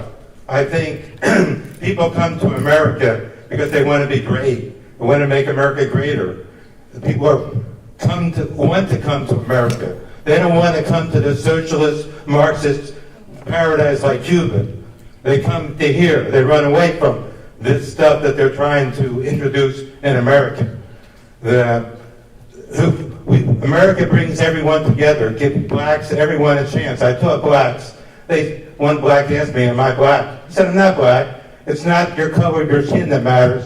Racism means that you treat people unfairly because of race. America doesn't do that. America treats everyone has complaints in your life. No one, like white privilege. My parents didn't go to college, they worked for me. Having parents that work for you is important. That's the thing that makes people great. Having people, loving family that love you, teachers that care for you. The mask covers that up. It's not a way to make people better. As a scientist, I know your studies that the masks inhibit your breathing and impair breathing, keep you from breathing. Teachers are not doctors, they're not policemen. And they don't have the right to deprive your child to diagnose the child and deprive them of the right to breathe properly.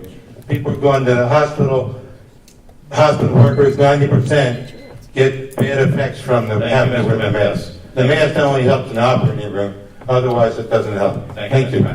Thank you. This is Ms. Harding.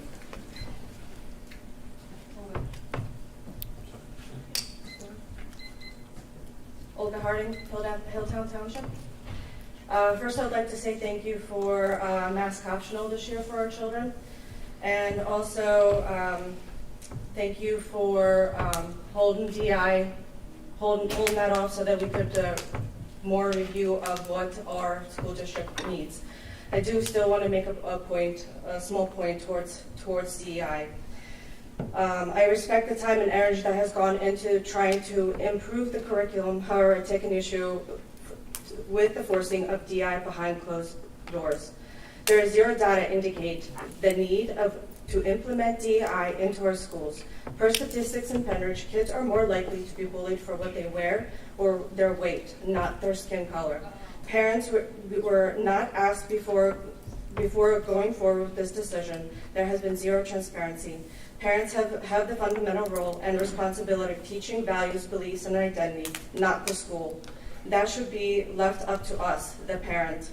Pennridge Proud program is a great foundation for our elementary school kids when interacting with their classmates. The guiding principles are: be proactive, raise the bar, be optimistic, be united, and be determined. This is a great guide in making positive choices in their life and teaching that no matter our differences, we are united.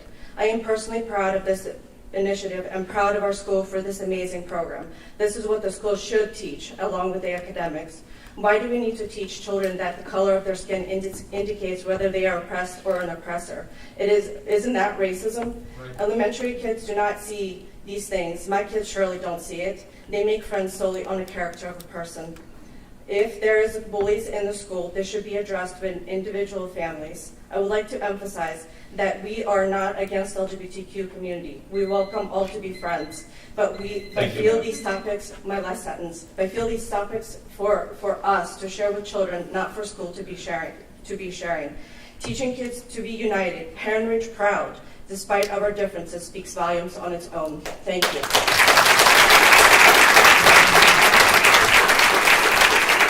Okay, I have Jill Rand and Scott. Is it Karen? I'm sorry if I got that wrong. Okay.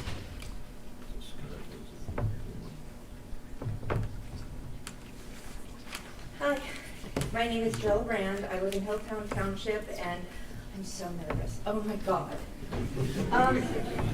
I typically would not be addressing a school district or school board. I have so much respect for everybody here, but this is too important. It has to do, well, my grandpa told me that you start by finding the common ground. One thing I know for sure in this room is everybody in here cares about the children. Every single person on this board, everybody here. I also know that everybody thinks racism and prejudice is abhorrent. So where we differ is how we address it. I was raised in West Hollywood, California. It is a very diverse community. We all loved each other. The drama club, the athletic club. We looked at each other as gifts. We don't lead by skin color, by sexual orientation, by religious affiliation. You have to look at the individual, their character. And ironically, I read a quote that said, I don't have to agree with you. It doesn't mean I hate you. We need to relearn that in this society. This community is a great community. I'm heartbroken to see friends who I really care about who don't want to talk to me because I have a different idea or a different approach. DEI is the epitome of racism.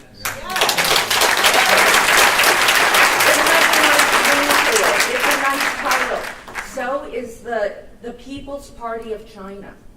That is anything but about helping the people of China. I guess I'll wrap up. But I would like to be on the committee, and I'd like to be on with Archie, who has the other side. I think if we had the free will, we can all come together.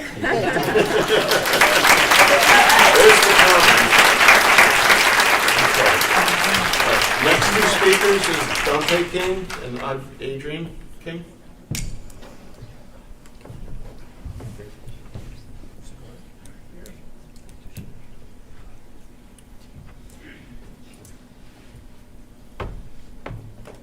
Dante King, Hilltown Township. Just want to say thank you to everybody for coming out tonight. I've heard a lot of, last two school board meetings, I've sat back and just listened, just to hear, just to take in, to see the community. I've seen people that I've fellowship with, that have done work on my house, that have been around my children, that I've, just participated in their business. One of the things that just upsets me, though, is that when I walked into the school today, I never realized it was there. Saw about 7 or 8 signs that says, no matter where you're from, I'm glad you're my student. The countries that were listed were Brazil, Honduras, Germany, Italy, Chad, Ghana, Kenya, and India. Think about that. South and Central America, Europe, Africa, and Asia. When you say DEI is bad, I was on the DEI committee. I can attest. There's probably some things that could have been done better. Not going to sit up here and say that it wasn't. But to halt it or to say that it's bad, what are you saying to those kids that this sign just spoke to? No matter where you're from, I'm glad you're my student. So as a minority in this community, 1, I want to be on a committee. But 2, as a minority in this community, to say that I don't have a different experience or to negate my experience by taking out a certain author, right, and saying it's not balanced. What is that saying to me? What is that saying to my child that looks like me? What is that saying to the child from Brazil or Honduras or Germany, Italy? Sir, please allow Mr. King to And if you think about it, the same thing happens to the children that we all say we care about. All of the students that were in here earlier today, the same type of happening. And so again, if we're going to move together, and again, sir, I started off by thanking everyone. I meant no disrespect to anyone. But what you just did there, the kids are watching us. The kids are watching us. The students are watching us. I came up here with nothing but nice intent. I thanked the committee. I thanked all of, no, he interrupted me, so I'm getting my time back. And all I did was thank everyone. I told you, I'm a part of this community. All I've asked for was just for people to, 1, like you said, doing the love.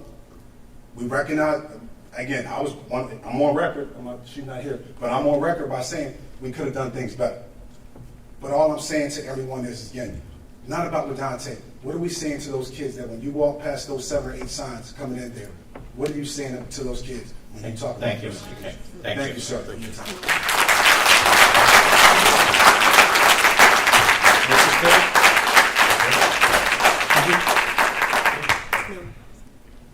Okay. Next is Andrea Tambori.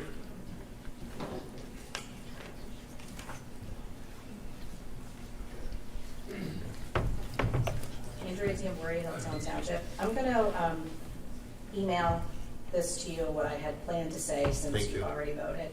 I just wanted to say there is a misconception, I think, that everyone who is against a DEI program is somehow against diversity and inclusion. I assumed that the school was already inclusive, and it should have been. I look at diversity a little bit differently. I did grow up in the city, went to public school until 10th grade. I support diversity of experience. We shouldn't be able to look at any one person and assume that their experience was similar to someone that may or may not look like them. So I fully support diversity of life experience, thought, and respect all people. Race, gender, sexuality, individual circumstances are a part of who each person is, but people are not defined by any of those individual things. And I just want to tell you this. My daughter graduated in 2019. When she graduated, the group of girls that she hung out with all the time, one was a Korean Catholic, one was a Mormon, and the other was a South African Muslim.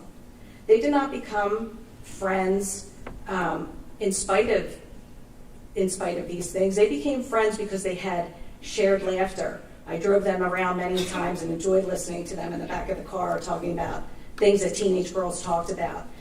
They came together organically because of interests. My daughter has celebrated Eid and Ramadan at her friend's house. They're still friends to this day. She plans to go to South Africa for her wedding someday. I take personal offense. These children have been in my house many times. They have celebrated our holidays with me.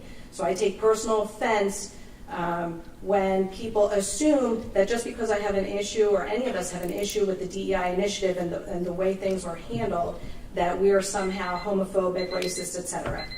And I think we all can come together.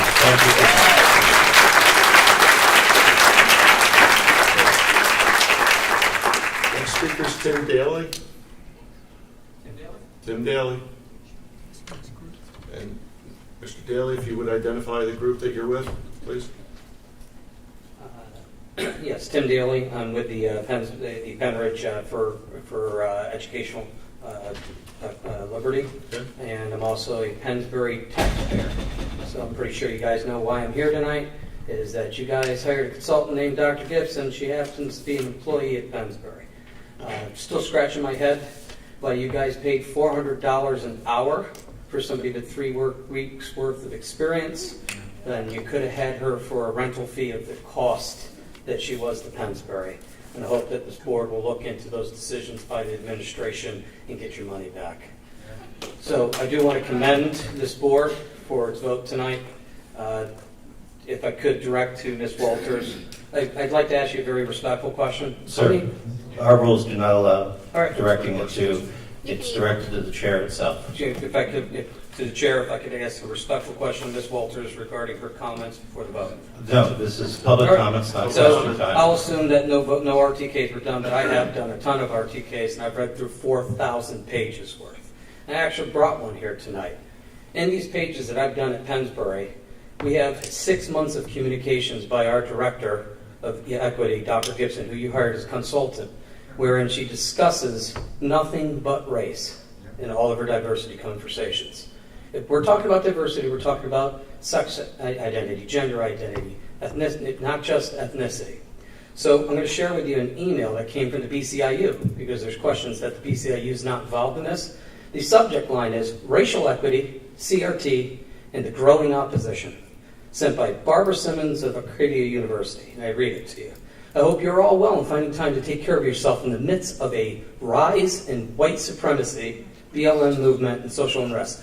Needless to say, this was June 8th of this year, just 2 months ago.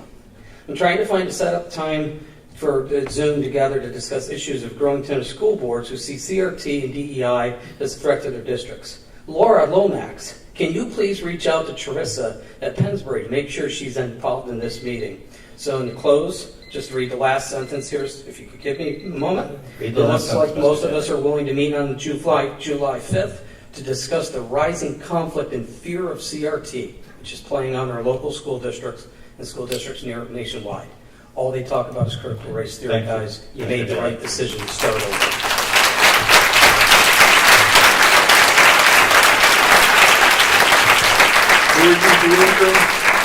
And Paul Daniels. Jordan, are you still here? No? You're good? Okay. Sir? Just for context, I was a Penridge student. I was a Penridge teacher for 28 years, and since I retired in 2014, I've been a Penridge volunteer. I played the piano for the concerts at Central and at North. I have a general concern. The traditional purpose of public education was to take children from a wide variety of backgrounds and socioeconomic levels and to place them into an environment in which they could have equal status with other students. The intention was to grant all young people access to what my junior year history teacher at Penridge High School called the freedom to become unequal. Public school was supposed to be the one place students could go in which all of the factors that might discourage them and that might keep them from fulfilling their potentials would be erased for 7 hours every weekday. It was supposed to be the key to rising above whatever obstacles made life challenging for them outside of the classroom.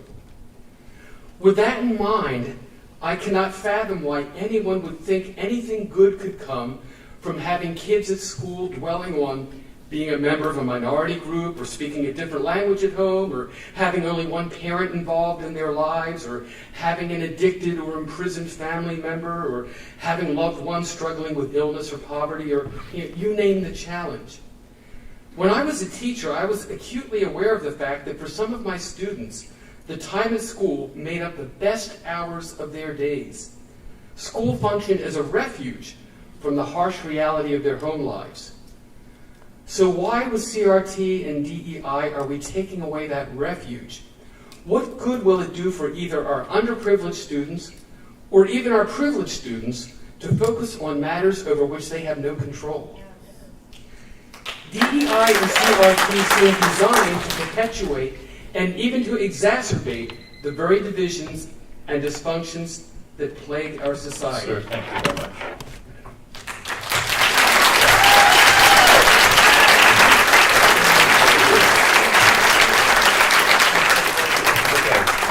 Next two speakers, David Badillion and Janine Wheelless. Wheelless?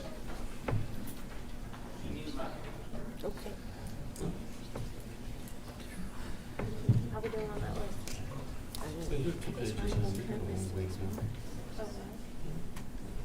A lot of people left. Badillion, Percy Borough.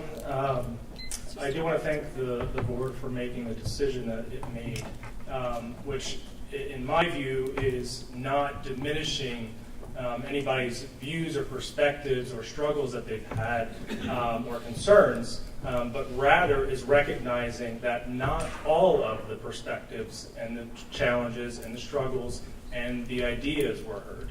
And so what I heard is that, in my opinion, DEI is a solution to a problem that the district did not correctly or even in any way identify to the community.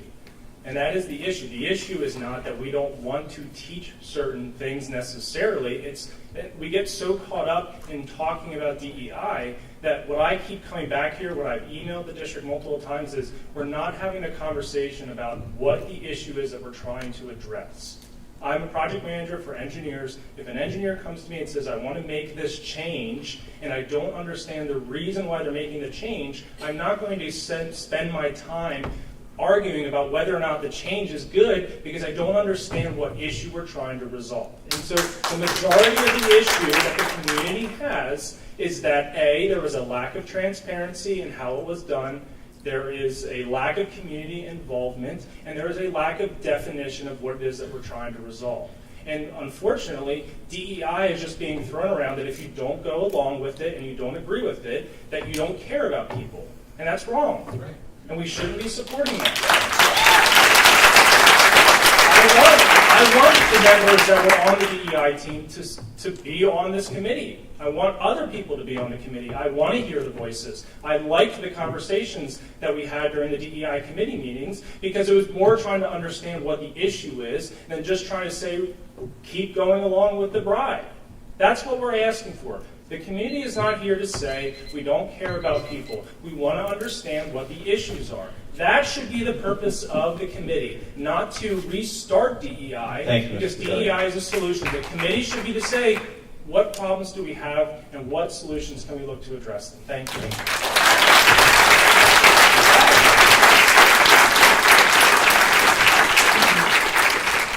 Heidi Albertin and Carolyn Serrano.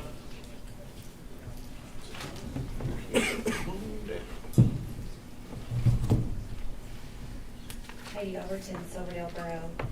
I'm going to cut this short because a lot of the things that I was going to say were addressed, but I do want to just speak a moment about trust. And I thank you to the entire board, to the administration for hearing the community, for taking our concerns into account for something that I brought up at the last meeting.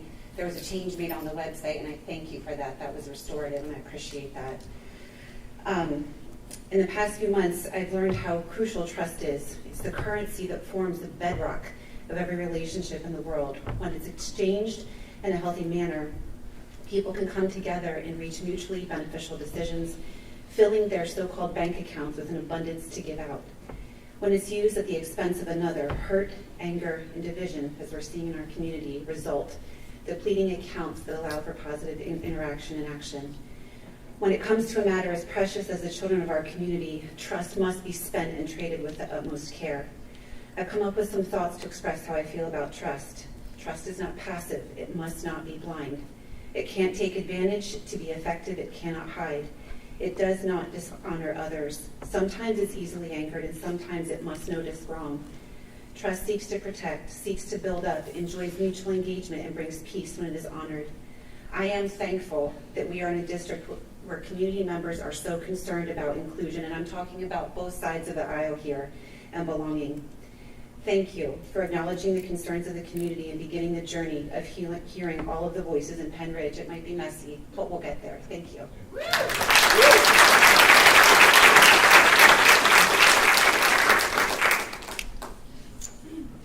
Good evening, Dr. Bolton and school board directors. My name is Carolyn Shreno, and I'm from the Hilltown Township. Considering what was done today, I still find it important to shed light on some of the mistruths that have been spread about Siler Elementary. I'm a proud Siler parent. I've been a part of their home and school association and actively involved in my children's education for the past 6 years. Siler is very lucky to have wonderful principal, teachers, and support staff.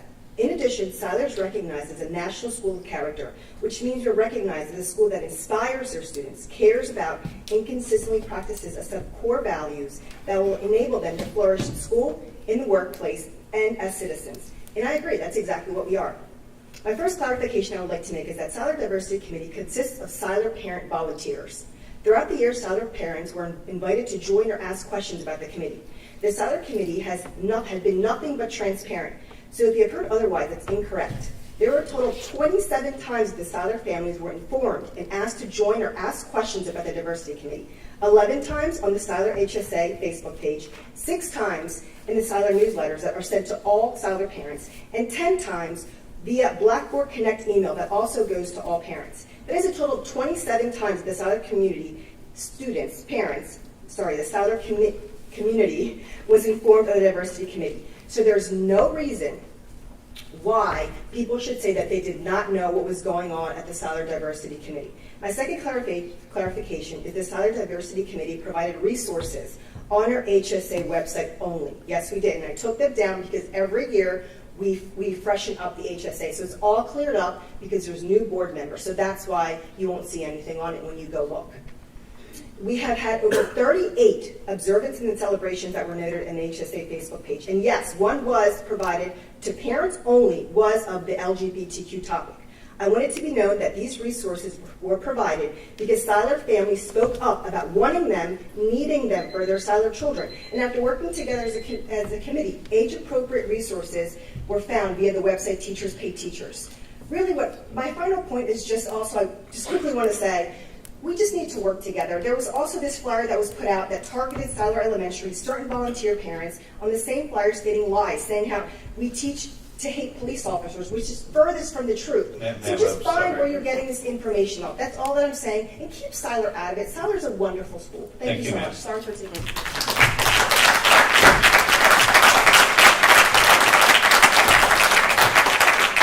All right, can I have Fabian Sharana?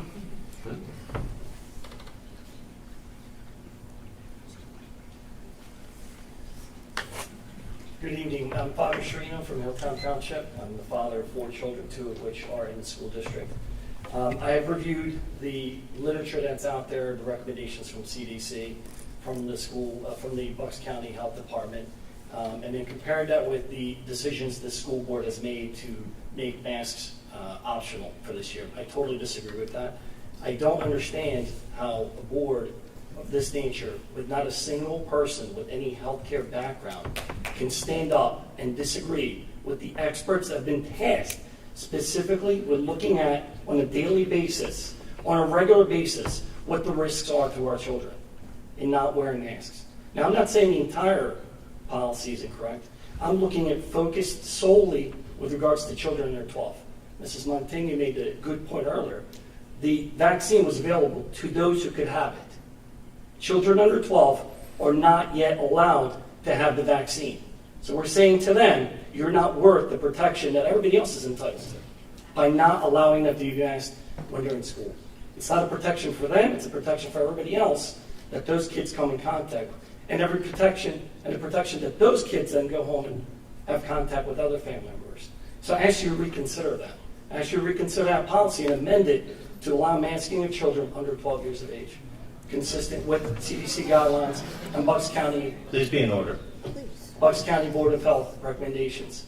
The other issue that I have is, which came up today with regards to the ad hoc committee for the DEI. I would like some clarification about what is the timeline that you're planning on doing. I understand, Mr. Crouch, you said you want people to get to work right away. But what is the timeline for when there's going to be a regathering to see the progress that's been made, to at least have some sort of framework developed, and we can have an understanding of where do we go from here, basically. Thank you.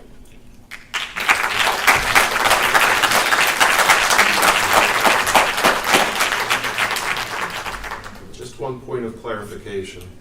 Our health and safety plan does not prohibit children from wearing masks. It is not so anybody who feels uncomfortable, whether that's staff or student, please wear a mask. If they're immunocompromised or they have some other health concern, please wear a mask. It is optional.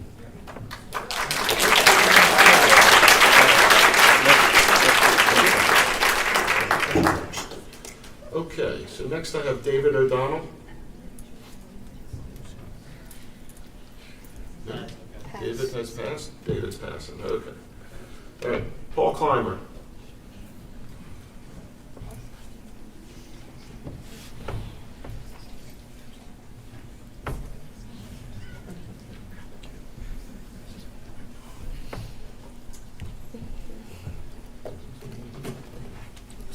Good evening. I have a very brief report to give tonight, since my time has been cut. Dr. Bolton, members of the Pembroke School Board.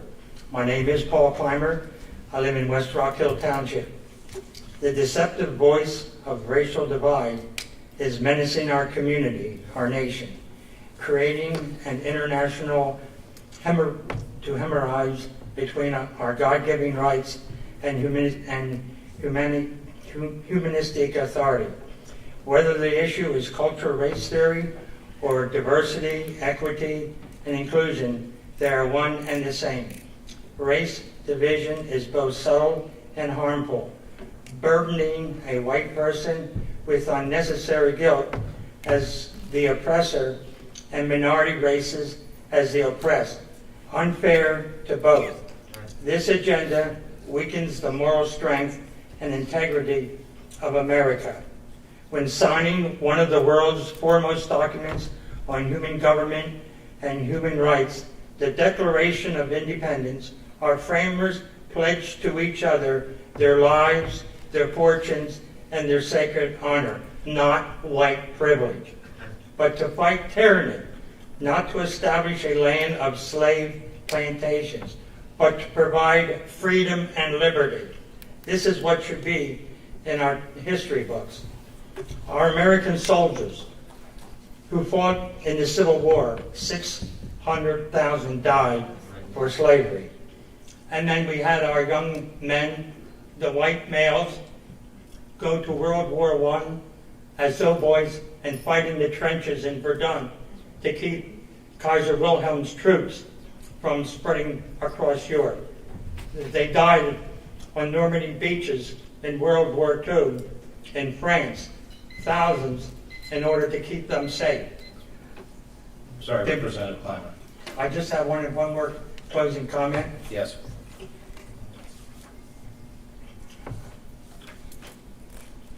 The songwriter had it right when she penned the words, "Oh, beautiful for heroes proved in liberating strife, who more than self their country loved, and mercy more than life." It shows that they died for all Americans. Thank you, and God bless.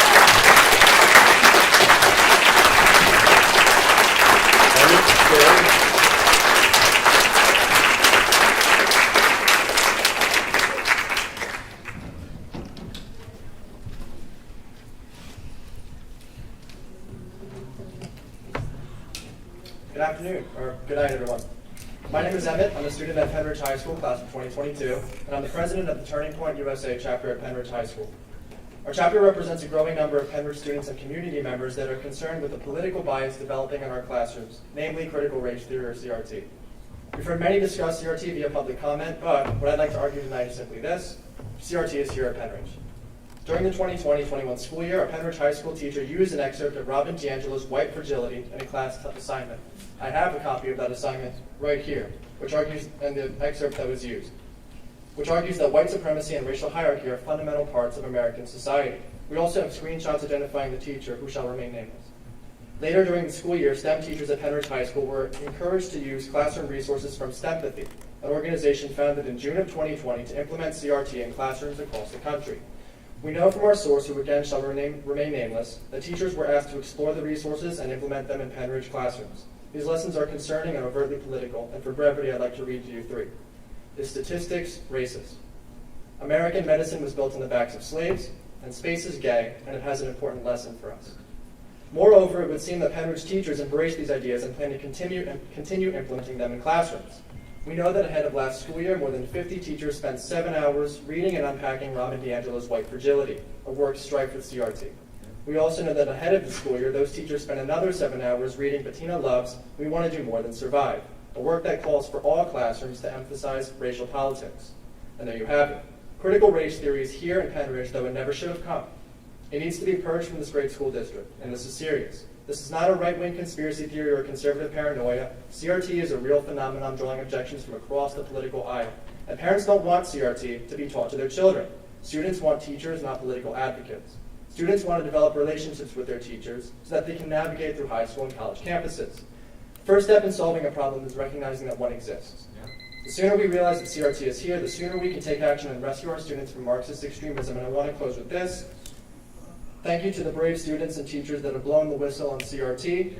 And students, Military Turning Point USA of Penridge. Thank you, sir. If you You're encounter done. CRT coming from Penridge faculty. Thank you. Thank you very much.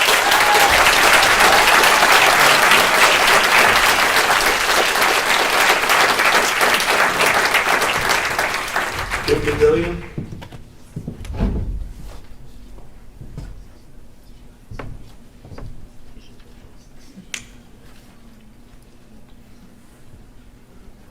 Kim Bedelia, Ferguson Borough. Regarding the list of optional texts from which students are to choose, I respectfully request that you include clear descriptions of the subject matter of each text and specifically document sensitive content. That way the students will know precisely what they're getting into when they start to read the book. The United States as a whole is falling behind China in STEM discipline, science, technology, engineering, and mathematics. Due to our shift away from core academics to critical race theory and DEI-based initiatives. In addition, however well-intentioned, the nationwide effort to focus on diversity in an effort to reduce racial disparities has had the unfortunate effect of weakening the connection between merit and scholastic admission. And in some cases, it has served to discriminate against certain groups, mainly Asian Americans. A new study found that Chinese universities will produce nearly twice as many STEM PhD graduates than the US by 2025. The gap in STEM PhD production could undermine US long-term economic and national security. The economy is truly global now. A person can now do some jobs from anywhere in the world. Given the fact that we are already losing ground to China and other nations, what is Penridge's plan to remedy the situation, to ensure that our kids have the requisite skills to compete? Given that Penridge students have lost a substantial amount of academic time due to the pandemic, how is Penridge going to give our kids the ability to succeed in this global economy? Thank you for agreeing to halt the DEI initiative, which has been taking far too much time, focus, and resources away from the core objective of a school district, education. Okay, have Michael Larson and Matthew Rizutek. So come on down, guys.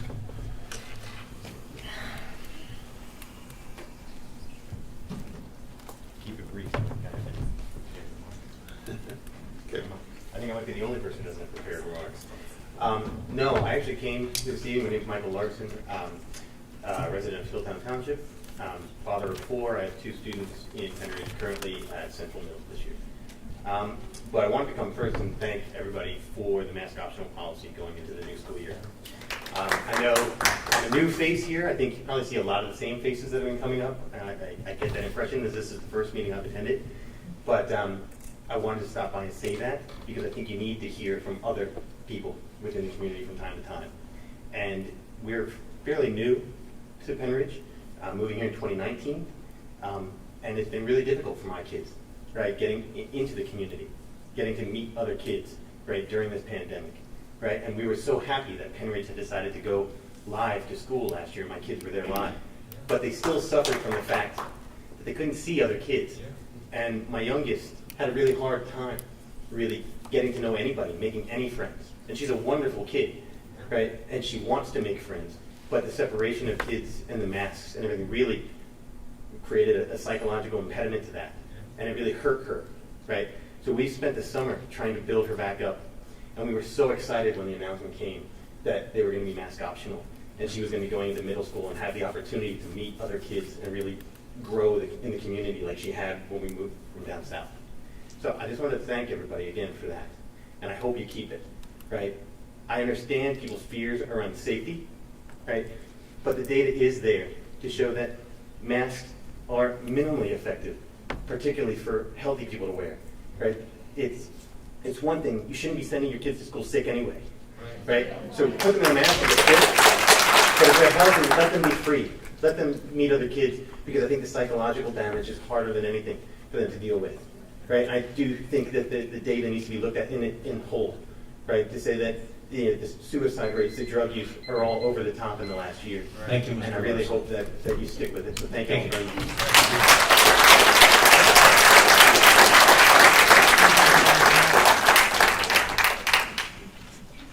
My name is Matthew Rezatek. I'm a resident of East Rockville Township. I'd ask the board to strongly reconsider their position on the wearing of masks and the dress code in the school. There's 67,000 members of the American Academy of Pediatrics.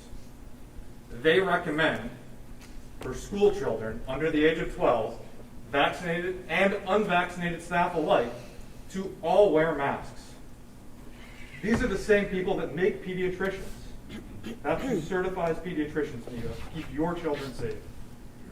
So we're saying that we don't think that they have the knowledge and expertise with 7 years of medical training each, 479,000 years of schooling. The stats don't support that. Sir, please, sir, let the gentleman speak, please. To make that guidance, and that they're wrong. But as another speaker earlier mentioned, I'm a single member of the board, a medical doctor, nurse, licensed practical nurse to my knowledge.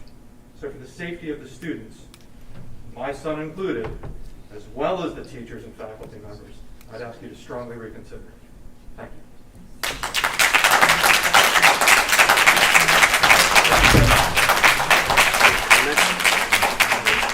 Next speaker is Tanya. I guess she left. Okay. Thank you. We'll move through this. John Aaron Martin. Yep. Come on down. And Richard Burns. Did you get a chance to speak? Yep. So come on down. Go ahead, sir. My name is John Aaron Martin. I live in Sellersville. I have 2 boys in Penridge. First, thank you for your vote on DEI. It was a vote for diversity of thought. Please allow us to hold you to that. The older I get, I've realized how privileged I am, mostly because of how privileged I was growing up. You see, I have awesome parents. My dad was a school teacher, and my mom was my mom. I will describe her as a classical liberal. To give you an idea of where we fell in the spectrum, my mom not only kept her name when she married my dad, but she gave it to all of us kids too. My mom homeschooled us through the 8th grade. And as far as homeschooling moms are concerned, mine was the best. She read to us constantly. She read classics. She read history. We learned the good, the bad, and the ugly. She read to us about slavery, the civil rights movement, the Underground Railroad, backwards order, and Jim Crow. In my house, we held up the likes of Harriet Tubman, Martin Luther King, and Rosa Parks as heroes. We were not naive to the role that the people of color have played in the shaping of our nation or the injustices that they've endured. She even had me watch Roots before I was in high school. I say all this to give you a window into who we were as a family. My well-intentioned parents, my awesome parents, ended up sending my younger sister to attend a liberal arts college in New England. I will never forget when she came home from that place and revealed to us that we were racist. Yes, we were the oppressors. This was my same little sister who, when she got her first baby doll, asked my parents for a black one as a child. The doll's still probably at my parents' house. So you can imagine how dumbfounded we were at her newfound enlightenment. I didn't know it at the time, but I had just had my first encounter with critical race theory. This horrid lie that we must all be broken up into oppressors or oppressed had just inserted itself into my family. Since then, my family has not been the same, and it breaks my heart. Knowing how this felt, for it to happen as a brother, I'm here to make certain that it doesn't also happen to me again as a father. Equality of opportunity is what Martin Luther King dreamed of. No, sir. That should be our standard. Pushing for equity instead would be a monumental disservice to our children, no matter the color of their skin. Please don't let this happen at Penn Ridge. Thank you.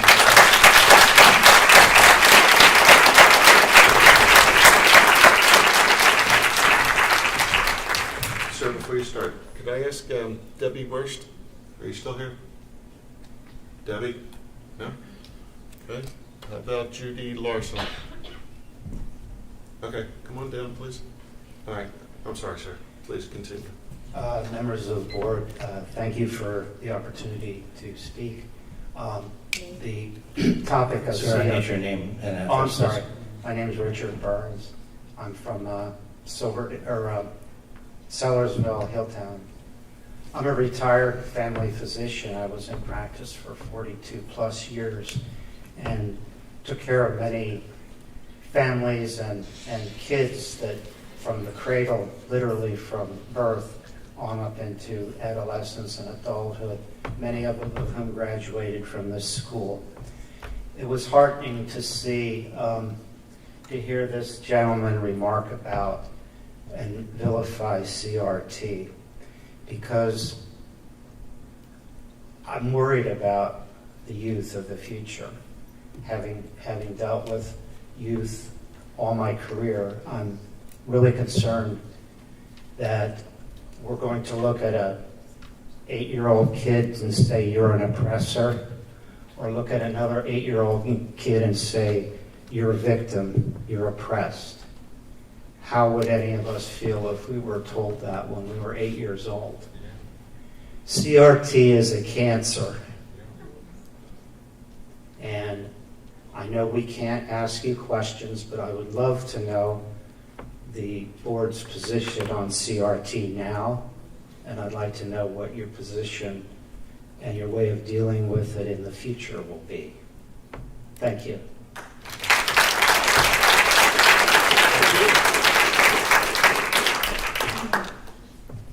Judy Larson, Bedminster Township. As we begin another school year, my heart is filled with lots of anxiety. Not because I have a child starting middle school, and not because I have my last little one heading off to kindergarten. It's because my 5, 8, and 11-year-olds attend a school where there are no safety protocols in place. They cannot get the vaccine yet. Masks are not mandatory. No social distancing, no contact tracing, and if that's not enough, there's no air conditioning in our elementary school, causing poor air circulation. Why are you going against the CDC and our DOH guidelines? Why do we have to notify everyone if our child has lice or pink eye and you must stay home until you're not contagious? But coming to school with an infectious disease is allowed as long as you don't have a fever. Just because one child is asymptomatic doesn't mean the next one will be. Is a snowstorm really more dangerous that we must close school? I would rather have my child ride a school bus in a few inches of snow than sit in a classroom next to unvaccinated, unmasked children 6 hours with an infectious disease going around. You sent out a survey for virtual learning in June. Things were looking much better with COVID then. You also had safety protocols in place. All that seemed to work. To base that survey on the scenario versus the one you are not implementing today is not fair. I'm sure you could find 15 kids per grade today for virtual. Instead, you push the kids off to cyber school, which is asynchronous.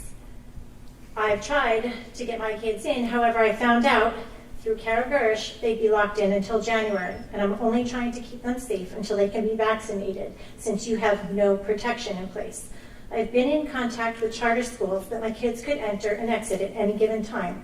Penn Ridge will lose the funding for my kids if this is the route we have to go. I am also a member of the board for PTG at our elementary school, with 6 of us actively working. I feel badly leaving them empty-handed. Yeah, if you'll end your comments, please. I will. Just my child wearing a mask won't help. We need everyone. Please follow the CDC and provide protection for our kids until they at least have the opportunity to be vaccinated. You've had that opportunity, and it's only fair for our children, too. Thank you. Mark Lawson-Wally?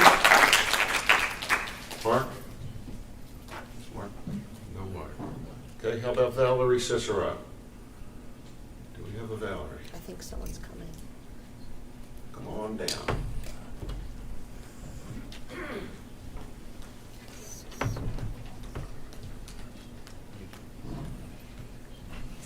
Hi, my name is Valerie Cicero and I live in Sellersville. I actually wrote my comments this past Friday morning prior to the announcement of keeping masks optional for Penn Ridge students. So let me take this opportunity to thank the board for supporting a parent's right to make the best decisions for their children. I also want to say that I respect any parent's choice to mask their children, but I would hope that my decision not to would also be respected. I've been an ICU nurse for the last 18 years, so I've been dealing with COVID since the very beginning. I do not question the seriousness of COVID, as I have seen firsthand the effects of this virus and who it primarily affects.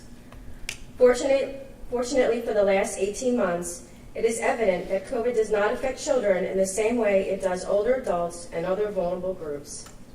The percent of child cases of COVID resulting in death remains 0.01%, as it has throughout the pandemic, as reported by the American Academy of Pediatrics for the period up to August 19, 2021. Any loss of life is a tragedy, but what we are doing to our children is also a tragedy. We are asking children to wear a mask all day and suggesting that they should bear the burden of potentially causing illness or death to others. No child should have to bear this burden, and there is no data to suggest they should. Not every child can wear a mask. There are legitimate physical, emotional, and educational drawbacks for a child to wear a mask all day in the classroom. The one-size-fits-all approach would not be tolerated in any other aspect of the educational process. Sadly, organizations who claim to advocate for children seem to disregard the negative impacts of children wearing masks all day in the classroom. I'm not going to stand here and spew data and statistics to justify my position, because unfortunately, that doesn't seem to matter, as demonstrated by the recent change in guidance from the Bucks County Health Department. Despite the announcement confirming that cases among school-aged children remain low, the decision to recommend a mask requirement for school was based on a potential infrastructure issue and staffing crisis. That is not sufficient, sound, scientific data to justify masking my children. In closing, I don't think I should have to justify my best judgment the medical decisions I make for my children. As a medical professional and parent, I believe I am the most qualified to make those decisions for my children. Thank you for your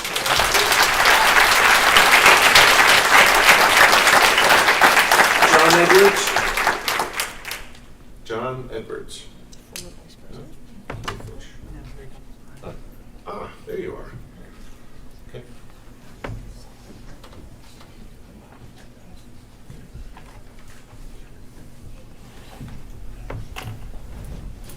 John Edwards, East Rock Hill. I'm going to take a whole different approach from the topics tonight. I have not seen recent communication between the Penn Ridge School District and the Pennsylvania Department of Environmental Protection in regards to the Rock Hill Quarry. As you know, they've recently been granted an extension to some aspects of responses. They are now rewriting their application and trying to see full open operation of the quarry. The quarry has naturally occurring asbestos in it, which will go into the air, which the kids will breathe while they're out playing. So we want to talk about health and safety. We need to get on top of that as well. Making that recommendation to the DEP to close that quarry. I thank you for the time tonight. I do hope in the future that we'll get our full 3 minutes back, because you are elected officials, and unfortunately, if you don't have the time to hear all the parents, the community members, their concerns, their questions, if you don't have that time, then it's time for you to resign. Thank you.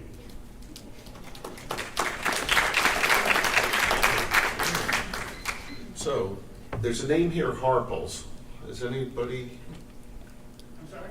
a name here, not directed at you, Mr. Edwards. There's a name here just says Harples.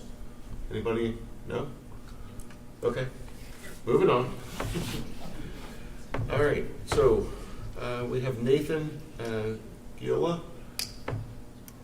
Nathan is not here. Okay. All right. So with that, folks, we've gone beyond our hour comment period here tonight, the second comment period, and we have had 73 different speakers. So shortening the time allowed everybody to speak, and I appreciate everybody being patient and kind during this time. Mr. Krause? Yes, ma'am. I would like just to make one comment. I've noticed that people have been filming speakers tonight, commenters, and of course this is a public meeting and you have every right to film someone at a public meeting. There's not an expectation of privacy. However, yesterday a young man, or maybe it was the night before, he spoke at the Pennsbury School Board meeting. He was a student, a 10th grader, and yes, he came to a public meeting and he spoke, putting himself out there. But what happened next was really inappropriate. It's okay to share comments maybe that people make, but people in that community have doxed this minor child. They've called him a drug addict on social media. So I would just ask that anyone who has made a recording of someone speaking, particularly children, because I watched, there weren't many adults filmed, but children were specifically filmed speaking. Do not share that on social media with the intent to dox them or shame them, embarrass them, smear them. I'll just ask you for your respect in sharing it appropriately if that's what you're going to do.